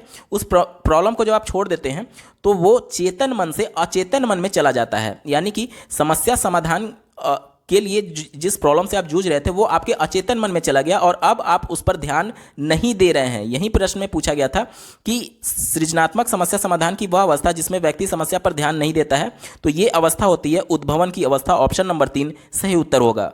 इस टॉपिक से जुड़ा अंतिम प्रश्न पूछा गया था, राष्ट्रीय अस्थि विकलांग संस्थान स्थित है, तो ये कोलकाता में स्थित है। ऑप्शन नंबर 3 सही उत्तर है। अगला प्रश्न बाल मनोविज्ञान टॉपिक से जुड़ा हुआ है। सुपर टेट की परीक्षा में इस टॉपिक से कुल 10 अंक के प्रश्न पूछे जाते हैं, जिसमें पहला प्रश्न पूछा गया था, निम्नलिखित में से कौन सा कथन शिक्षण के संबंध में सही नहीं है। जो कथन सही नहीं है वही हमारा उत्तर होगा, ठीक है। पहला ऑप्शन दिया गया, शिक्षण एक अंतःक्रियात्मक प्रक्रिया, जो कि ऑप्शन बिल्कुल सही है, क्योंकि एक स्टेटमेंट में ये कहा गया था, आपने पढ़ा होगा कि मनुष्य के अंतर्निहित शक्तियों को बाहर निकालना ही शिक्षक का कार्य होता है, यानी शिक्षण प्रक्रिया होती है, ठीक है। तो ये पहला ऑप्शन सही हो गया। दूसरा है, शिक्षण एक त्रिमुखी प्रक्रिया, ये भी स्टेटमेंट सही है। तीसरा है, शिक्षण एक प्रभाव निर्देशित प्रक्रिया, ये भी सही है। अब प्रभाव निर्देशित का मतलब क्या हुआ? प्रभाव का मतलब ये होता है कि अगर कोई व्यक्ति, बच्चा खुद पढ़ने के लिए मोटिवेटेड है, खुद पढ़ रहा है, तो उसको देख करके दूसरे बच्चे भी पढ़ने के लिए मोटिवेटेड होते हैं, यानी कि पहला बच्चा जो पढ़ रहा था खुद से, वह दूसरे के ऊपर प्रभाव डालता है, और यही प्रभाव निर्देशित प्रक्रिया होती है, ठीक है। तो ऊपर के तीनों ऑप्शन सही हैं। जो ऑप्शन सही है ये आपका उत्तर नहीं होगा, क्योंकि प्रश्न में आपसे नहीं पूछा गया था। एक ही ऑप्शन बचा, ऑप्शन नंबर 4। एक बार इसको देख लेते हैं। शिक्षण केवल कक्षा तक सीमित रहने वाली प्रक्रिया है। देखिए, ये कह रहा है कि केवल कक्षा में ही शिक्षण किया जा सकता है, जो कि ऑप्शन गलत है, क्योंकि देखिए आज भ्रमण भी किया जाता है, बच्चों को भ्रमण शिक्षा भी दिया जाता है, कहीं घुमाने के लिए ले जाया जाता है, वहाँ पर सांस्कृतिक और वहाँ की ऐतिहासिक क्या महत्व है इसके बारे में भी बताया जाता है। तो जो कक्षा में दी जा रही है वो तो औपचारिक शिक्षा है, और कक्षा के बाहर जो विद्यार्थी को शिक्षा दी जा रही है वो अनौपचारिक शिक्षा के अंतर्गत आता है। तो केवल कक्षा तक ही शिक्षण कार्य सीमित नहीं है, इस वजह से ये ऑप्शन आपका गलत हो जाएगा, और जो गलत है वहीं आपका सही ऑप्शन है, यानी कि ऑप्शन नंबर 4 सही उत्तर हो जाएगा। अगला प्रश्न पूछा गया है, प्राथमिक विद्यालयों में मिड डे मील कार्यक्रम प्रारंभ करने का प्रमुख कारण क्या है, ठीक है। पहला ऑप्शन देखिए, दिया गया है समाज विस्तार करना। मिड डे मील का समाज के विस्तार से कोई मतलब नहीं था, ऑप्शन गलत हो गया, ठीक है। दूसरा दिया गया है रोजगार वृद्धि करना। बात हो रही है प्राथमिक विद्यालय की, यानी कक्षा 1 से 5 तक के बच्चों की, उनके लिए रोजगार कोई महत्व नहीं रखता, 1 से 5 तक की रोजगार की बात होनी ही नहीं चाहिए, ठीक है। तीसरा ऑप्शन दिया गया है नामांकन संख्या बढ़ाना। एक बार चौथे ऑप्शन को देख लेते हैं, अध्यापकों का विकास करना। इससे अध्यापकों के विकास से कोई मतलब नहीं था, क्योंकि ये मिड डे मील दोपहर के भोजन की बात की जा रही थी। इसका प्रमुख जो कारण था इस कानून को लाने का और इस पूरे मिड डे मील को प्रारंभ करने का, वो नामांकन संख्या बढ़ाना था, क्योंकि बहुत से ऐसे गरीब तबके के बच्चे थे जो कि विद्यालय छोड़ करके चले जाते थे लंच में खाना खाने, और फिर विद्यालय आते ही नहीं थे। तो इस वजह से सरकार ने ऐसी व्यवस्था की कि बच्चे को घर ना जाना पड़े, और इस हिसाब से इनकी नामांकन संख्या में भी बढ़ोतरी हुई, क्योंकि जो गरीब तबके के बालक थे उनको फ्री में खाना मिल रहा था। इस वजह से ज़्यादा स्कूल में एडमिशन होने लगे, अभिभावक और ज़्यादा प्रेरित हो गए। तो इस वजह से ऑप्शन नंबर 3 इसका सही उत्तर है। अगला प्रश्न है, उद्दीपन अनुक्रिया सिद्धांत का प्रतिपादन किसने किया? तो इसका उत्तर हो जाएगा ऑप्शन नंबर 2 थॉर्नडाइक। आपके मन में एक और ऑप्शन चल रहा होगा पावलोव को लेकर के, लेकिन ये ऑप्शन गलत है। देखिए, उद्दीपन अनुक्रिया का मतलब ये होता है कि अगर किसी भी चीज को देख करके आपके अंदर मन में कोई भी प्रतिक्रिया उत्पन्न हो रही है, तो जो प्रतिक्रिया उत्पन्न हो रही है वो अनुक्रिया है, और जिसको देख करके प्रतिक्रिया उत्पन्न हो रही है वो उद्दीपन है। तो सबसे पहले ये सिद्धांत थॉर्नडाइक के द्वारा दिया गया था, ऑप्शन नंबर 2 सही उत्तर है। अगला प्रश्न है, पढ़ने और लिखने की अक्षमता क्या है? तो ये डिस्लेक्सिया बोला जाता है, ऑप्शन नंबर 2 सही उत्तर है। अगला प्रश्न है, किसने कहा नवाचार एक ऐसा विचार है जिसमें व्यक्ति नवीनता का अनुभव करता है? तो ये कहा गया था E.M. रोजर्स के द्वारा, ऑप्शन नंबर 2 इसका सही उत्तर होगा। अगला प्रश्न है, भारतीय शिक्षा के इतिहास में सर्वप्रथम किस समिति ने अपव्यय एवं अवरोधन पर विचार किया? तो ये सबसे पहले हार्टांग समिति के द्वारा किया गया था, ऑप्शन नंबर 1 सही उत्तर है। अगला प्रश्न है, परम शून्य स्थिति होती है। सबसे पहले परम शून्य के कॉन्सेप्ट को समझ लीजिए। परम शून्य कहने का मतलब कि कोई भी भौतिक राशि जिसका मान 0 हो सकता है। जैसे कि मैं ये बोलूँ दूरी, तो अगर आप बिल्कुल भी नहीं चले हैं, यानी आपका विस्थापन नहीं हुआ है, तो आपका विस्थापन क्या बोला जाएगा? 0 माना जाएगा। यानी कि परम शून्य का मतलब कि जो भी भौतिक राशि है उसका मान 0 हो सकता है अथवा नहीं, अगर हो जाएगा तो वो परम शून्य की स्थिति होगी, ठीक है। अब पूछा जा रहा है कि किसमें हो सकता है। देखिए, पहला दिया गया नामित स्केल। नामित स्केल ऑप्शन नहीं हो सकता, क्यों? नामित स्केल में केवल किसी कक्षा में जो बच्चे हैं उनको किसी विशेष प्रॉपर्टी के आधार पर बांटा जाता है। जैसे कि अगर एक कक्षा में मैं ये बोलूं कि कला वर्ग के छात्र और विज्ञान वर्ग के छात्र, तो कक्षा के जितने भी छात्र हैं उनको कला और विज्ञान के आधार पर बांटना ही नामित स्केल है, यानी उनके नाम के आधार पर। ठीक है। दूसरा देखिए, दूसरा विकल्प दिया गया है अंतरित स्केल। ये भी उत्तर नहीं होगा। क्यों नहीं होगा? क्योंकि इसमें किसी एक रेंज के बीच में अभ्यर्थियों को नामांकन किया जाता है, जैसे कि 0 से 10, 10 से 20, फिर 20 से 30। तो इसमें भी परम शून्य का कॉन्सेप्ट नहीं आ रहा है। ठीक है। इसमें केवल किस रेंज में आप लाई कर रहे हैं ये केवल पता चलता है। तीसरा ऑप्शन दिया गया है क्रमित स्केल। क्रमित स्केल का मतलब ये हो गया कि जैसे मान लीजिए एक कक्षा में 10 छात्र हैं और 10 छात्रों को उनके रिजल्ट के आधार पर क्रम दे दिया गया। नाम से स्पष्ट हो रहा होगा, क्रम दे दिया गया। पहले नंबर पर कौन छात्र है, दूसरे नंबर पर कौन छात्र है, तीसरे नंबर पर कौन छात्र है, चौथे नंबर पर कौन छात्र है, इसी तरीके से 10 छात्रों का पूरा डेटा बनाया जाए, तो ये क्रमित स्केल होता है। तो इसमें भी परम शून्य की स्थिति नहीं होती है। एक ही ऑप्शन बचा, ऑप्शन नंबर 4 आनुपातिक स्केल, यही आपका सही उत्तर होगा। क्यों? देखिए, आनुपातिक स्केल में क्या होता है कि मान लीजिए एक छात्र 10 अंक पाया हुआ है और दूसरा छात्र 20 अंक पाया हुआ है, तो ये बोला जाएगा कि पहले छात्र और दूसरे छात्र के बीच अंकों का जो अनुपात है वो 1:3 है, 1:2 है, माफ करिएगा, 1:2 है। ठीक है। तो यानी कि यहां पर जब आपको उस छात्र का अंक पता हो कि वो कितना अंक पाया हुआ है, दूसरे छात्र के तुलना में कितना अंक पाया हुआ है, तभी तो आप अनुपात निकालेंगे। और जहां नंबर्स की बात आ गई, यानी कि वहां पर हम लोग 0 नंबर भी कोई अभ्यर्थी पा सकता है, यानी कि इसमें ही परम शून्य की स्थिति आएगी। इसमें परम शून्य यानी इसका मान 0 हो सकता है। इस वजह से ऑप्शन नंबर 4 अनुपातिक स्केल इसका सही उत्तर है। अगला प्रश्न है पाठ प्रस्तावना कौशल का मुख्य संघटक क्या है? तो पाठ प्रस्तावना कौशल में जो छात्र है जो अधिगम करता है उसके पूर्व ज्ञान से नए ज्ञान को जोड़ते हैं, यानी इसका मुख्य संघटक क्या हो गया? इसका मुख्य संघटक हो गया पूर्व ज्ञान। ऑप्शन नंबर 1 सही उत्तर है। अगला प्रश्न है एनसीईआरटी द्वारा राष्ट्रीय पाठ्यचर्या की रूपरेखा कब प्रस्तुत की गई? तो ये 2005 में की गई थी। ऑप्शन नंबर 3 सही उत्तर है। आपने खूब पढ़ा होगा एनसीएफ 2005, उसी की बात की जा रही है। ऑप्शन नंबर 3 सही उत्तर है। बाल मनोविज्ञान टॉपिक से जुड़ा अंतिम प्रश्न पूछा गया था। शैक्षिक प्रशासन उपयुक्त विद्यार्थियों को उपयुक्त शिक्षकों द्वारा समुचित शिक्षा प्राप्त करने योग्य बनाता है, जिससे वे उपलब्ध अधिक साधनों का उपयोग करके अपने प्रशिक्षण से सर्वोत्तम को प्राप्त करने में समर्थ हो सके। यह परिभाषा दी गई है। तो ये परिभाषा वेलफेयर ग्राह्य के द्वारा दी गई है। ऑप्शन नंबर 3 सही उत्तर है। दोस्तों, अगला प्रश्न जीवन कौशल प्रबंध एवं अभिवृत्ति टॉपिक से जुड़ा हुआ है। सुपर टेट की परीक्षा में इस टॉपिक से कुल 10 अंक के प्रश्न पूछे जाते हैं, जिसमें पहला प्रश्न पूछा गया है जीवन कौशल का मुख्य उद्देश्य क्या है? यहां पर देखिए, पहला दिया गया है क्षमताएं विकसित करना, दूसरा दिया गया है चुनौतियों एवं मांगों के अनुसार योग्यता का विकास करना, तीसरा दिया गया है प्रत्येक प्रश्न का उत्तर देना और चौथा दिया गया है अच्छा शिक्षक बनना। देखिए, चौथा ऑप्शन तो हो ही नहीं सकता, क्योंकि अगर जीवन कौशल सिर्फ अच्छा शिक्षक बनना होता तो सभी लोग आज शिक्षक होते। ठीक है। तीसरा ऑप्शन भी नहीं हो सकता, क्योंकि अगर आप सभी प्रश्नों का उत्तर दे लेते हैं इसका मतलब ये नहीं है कि आप जीवन को अच्छे से जी रहे हैं। ठीक है।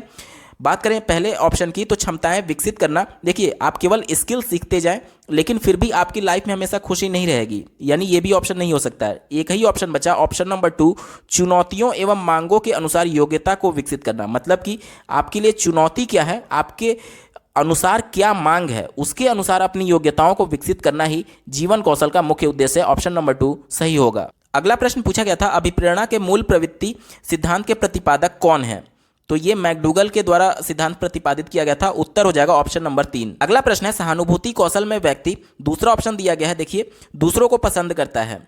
आप किसी को पसंद कर रहे हैं, इसका मतलब ये नहीं है कि आप उसे सहानुभूति दिखा रहे हैं। ठीक है, इस वजह से ऑप्शन गलत हो गया। तीसरा देखिए, दूसरों की इच्छा अनुसार कार्य करता है, इसका भी मतलब ये नहीं है कि आप किसी के प्रति सहानुभूति दिखा रहे हैं तो आप उसी के अनुरूप कार्य करें, मतलब सब कुछ काम उसके अनुरूप करें, ये संभव नहीं है।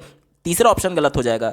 चौथा हो गया हमेशा भ्रम में रहता है, ये भी गलत हो गया। एक ही ऑप्शन बचा कि दूसरों की परेशानियों को समझता है। जब आप उसकी परेशानियों को समझेंगे तभी तो उसके प्रति सहानुभूति दिखाएंगे। तो ऑप्शन नंबर 1 दूसरों की परेशानियों को समझता है, सही उत्तर हो जाएगा। अगला प्रश्न है पुरस्कार किस प्रकार की अभिप्रेरणा है? तो पुरस्कार धनात्मक एवं प्रत्यक्ष अभिप्रेरणा होता है।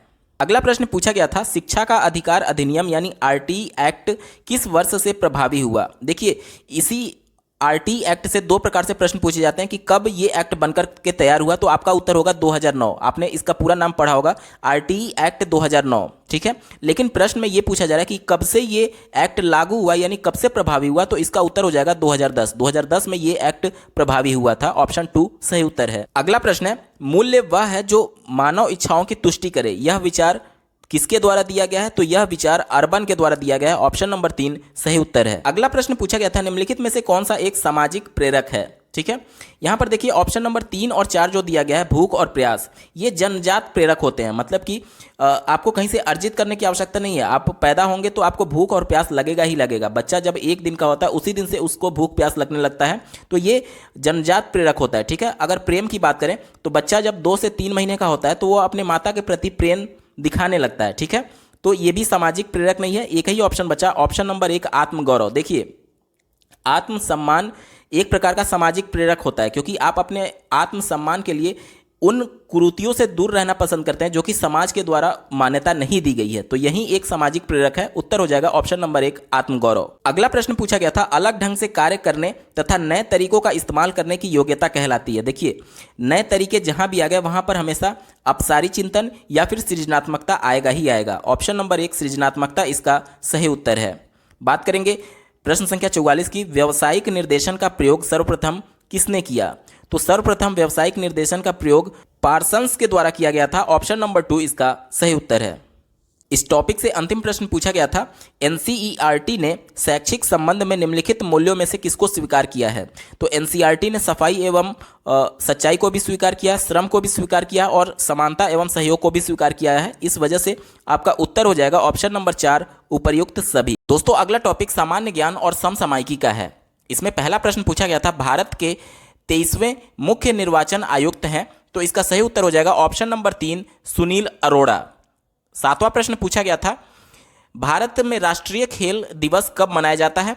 तो इसका उत्तर हो जाएगा ऑप्शन नंबर 4 29 अगस्त को। अगला प्रश्न पूछा गया था, बुद्ध चरितम महाकाव्य किसने लिखा है?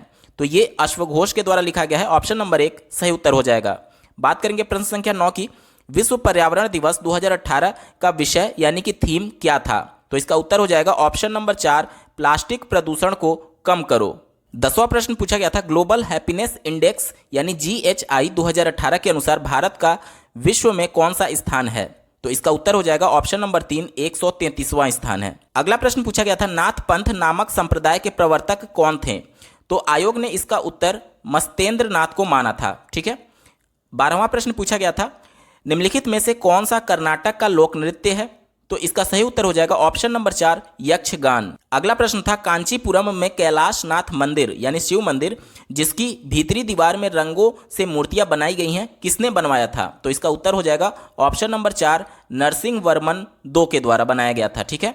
अगला प्रश्न पूछा गया था, मिर्जापुर प्रसिद्ध है? तो मिर्जापुर कजरी के लिए प्रसिद्ध है। ऑप्शन नंबर 1 सही उत्तर हो जाएगा। अगला प्रश्न पूछा गया था, निम्नलिखित में से किस राज्य में भारत का 100वां एयरपोर्ट स्थित है? तो इसका सही उत्तर हो जाएगा ऑप्शन नंबर 4 सिक्किम में। 16वां प्रश्न पूछा गया था, केंद्रीय ग्लास एवं सिरेमिक अनुसंधान संस्थान स्थित है? तो ये स्थित है खुर्जा में। ऑप्शन नंबर 2 इसका सही उत्तर हो जाएगा। अगला प्रश्न पूछा गया था, वर्ष 2018 का रमन मैग्सेसे पुरस्कार किसे प्रदान किया गया था? तो इसका उत्तर हो जाएगा ऑप्शन नंबर 1 भरत वाटवानी को। बात करेंगे प्रश्न संख्या 18 की, उत्तर प्रदेश हिंदी संस्थान द्वारा वर्ष 2017 का भारत भारती पुरस्कार किसे प्रदान किया गया? Option number 1 doctor Ramesh Chandra Shah सही उत्तर हो जाएगा। अगला प्रश्न पूछा गया था, निम्नलिखित में से किस क्षेत्र में नोबेल पुरस्कार 2018 की घोषणा नहीं की गई थी? तो ये साहित्य में नहीं किया गया था। ऑप्शन नंबर 2 सही उत्तर हो जाएगा। बात करेंगे प्रश्न संख्या 20 की, यूएस ओपन टेनिस टूर्नामेंट 2018 की विजेता थी? तो इसका सही उत्तर हो जाएगा ऑप्शन नंबर 3 नाओमी ओसाका। अगला प्रश्न पूछा गया था, 65वें राष्ट्रीय फिल्म पुरस्कारों में वर्ष 2017 के लिए सर्वश्रेष्ठ फीचर फिल्म का पुरस्कार किसने जीता? तो इसका उत्तर हो जाएगा विलेज रॉक स्टार्स ने। ऑप्शन नंबर 3 सही उत्तर है। अगला प्रश्न है, दिसंबर 2018 में जलवायु परिवर्तन पर अंतर्राष्ट्रीय सम्मेलन कहां आयोजित किया गया? तो इसका उत्तर हो जाएगा ऑप्शन नंबर 3 कटोविस पोलैंड में। ठीक है। बात करेंगे प्रश्न संख्या 23 की, निम्नलिखित देशों में से किसमें प्रधानमंत्री नरेंद्र मोदी ने 11 मई 2018 को रामायण सर्किट की शुरुआत की थी? तो इसका उत्तर हो जाएगा ऑप्शन नंबर 1 नेपाल में। बात करेंगे प्रश्न संख्या 24 की, भारत का शेक्सपियर किसे कहा जाता है? तो ये कालिदास को कहा जाता है। ऑप्शन नंबर 3 सही उत्तर है। 25वां प्रश्न पूछा गया था, कुंभ मेले को यूनेस्को की अमूर्त सांस्कृतिक धरोहर सूची में कब शामिल किया गया था? तो इसका उत्तर हो जाएगा वर्ष 2017 में। ऑप्शन नंबर 1 सही उत्तर है। अगला प्रश्न है, कथकली किस राज्य का प्रमुख शास्त्रीय नृत्य है? तो इसका उत्तर हो जाएगा केरल का। ऑप्शन नंबर 4 सही उत्तर हो जाएगा। बात करेंगे प्रश्न संख्या 27 की, सौरभ चौधरी का संबंध किस खेल से है? तो ये निशानेबाजी से संबंधित है। ऑप्शन नंबर 3 इसका सही उत्तर है। अगला प्रश्न है, स्टैच्यू ऑफ यूनिटी की ऊंचाई कितनी है? तो इसकी ऊंचाई 182 मीटर है। ऑप्शन नंबर 4 सही उत्तर होगा। अगला प्रश्न है, भारत की पहली इंजन रहित रेलगाड़ी तैयार हुई, इसका नाम क्या है? तो इसका नाम है ट्रेन 18। ऑप्शन नंबर 4 सही उत्तर है। अगला प्रश्न है, मार्च 2018 तक भारत का सबसे तेज सुपर कंप्यूटर निम्नलिखित में से कौन सा है? तो इसका नाम है प्रत्युष। ऑप्शन नंबर 4 सही उत्तर है। बात करेंगे प्रश्न संख्या 31 की, 90वें ऑस्कर 2018 की सर्वश्रेष्ठ फिल्म कौन सी है? तो ये थी the shape of water. Option number 3 सही उत्तर है। अगला प्रश्न पूछा गया था, मानव विकास सूचकांक 2018 में भारत का स्थान क्या है? तो ये 130वां था। ऑप्शन नंबर 3 सही उत्तर हो जाएगा। बात करेंगे प्रश्न संख्या 33 की, द एक्सीडेंटल प्राइम मिनिस्टर पुस्तक के लेखक कौन है? तो इसके लेखक संजय बारू हैं। दूसरा ऑप्शन सही है। अगला प्रश्न है, एग्जाम वॉरियर्स पुस्तक किसके द्वारा लिखी गई है? तो ये नरेंद्र मोदी जी के द्वारा लिखी गई है। ऑप्शन नंबर 4 सही उत्तर होगा। और इस पेपर का अंतिम प्रश्न पूछा गया था, मिल्कमैन उपन्यास की लेखिका कौन है? तो इसकी लेखिका एना बर्न्स हैं। ऑप्शन नंबर 2 सही उत्तर हो जाएगा। दोस्तों, यहाँ पर सुपर टेट 2019 यानी 69,000 सहायक अध्यापकों की भर्ती के लिए जो पेपर पूछा गया था, उस पेपर का कंप्लीट सोल्यूशन आपने देख लिया। आपको ये वीडियो कैसा लगा कमेंट करके जरूर बताइएगा। साथ ही अगर आप सुपर टेट की तैयारी कर रहे हैं या फिर शिक्षा विभाग से जुड़े हुए हैं तो इस चैनल को जरूर सब्सक्राइब कर लीजिए, ताकि भविष्य में जब भी इस चैनल पर कोई वीडियो अपलोड किया जाए तो आपको उसकी सूचना नोटिफिकेशन के माध्यम से तुरंत मिल सके। इस वीडियो को देखने के लिए आपका बहुत बहुत धन्यवाद। भगवान करे आपका दिन शुभ हो।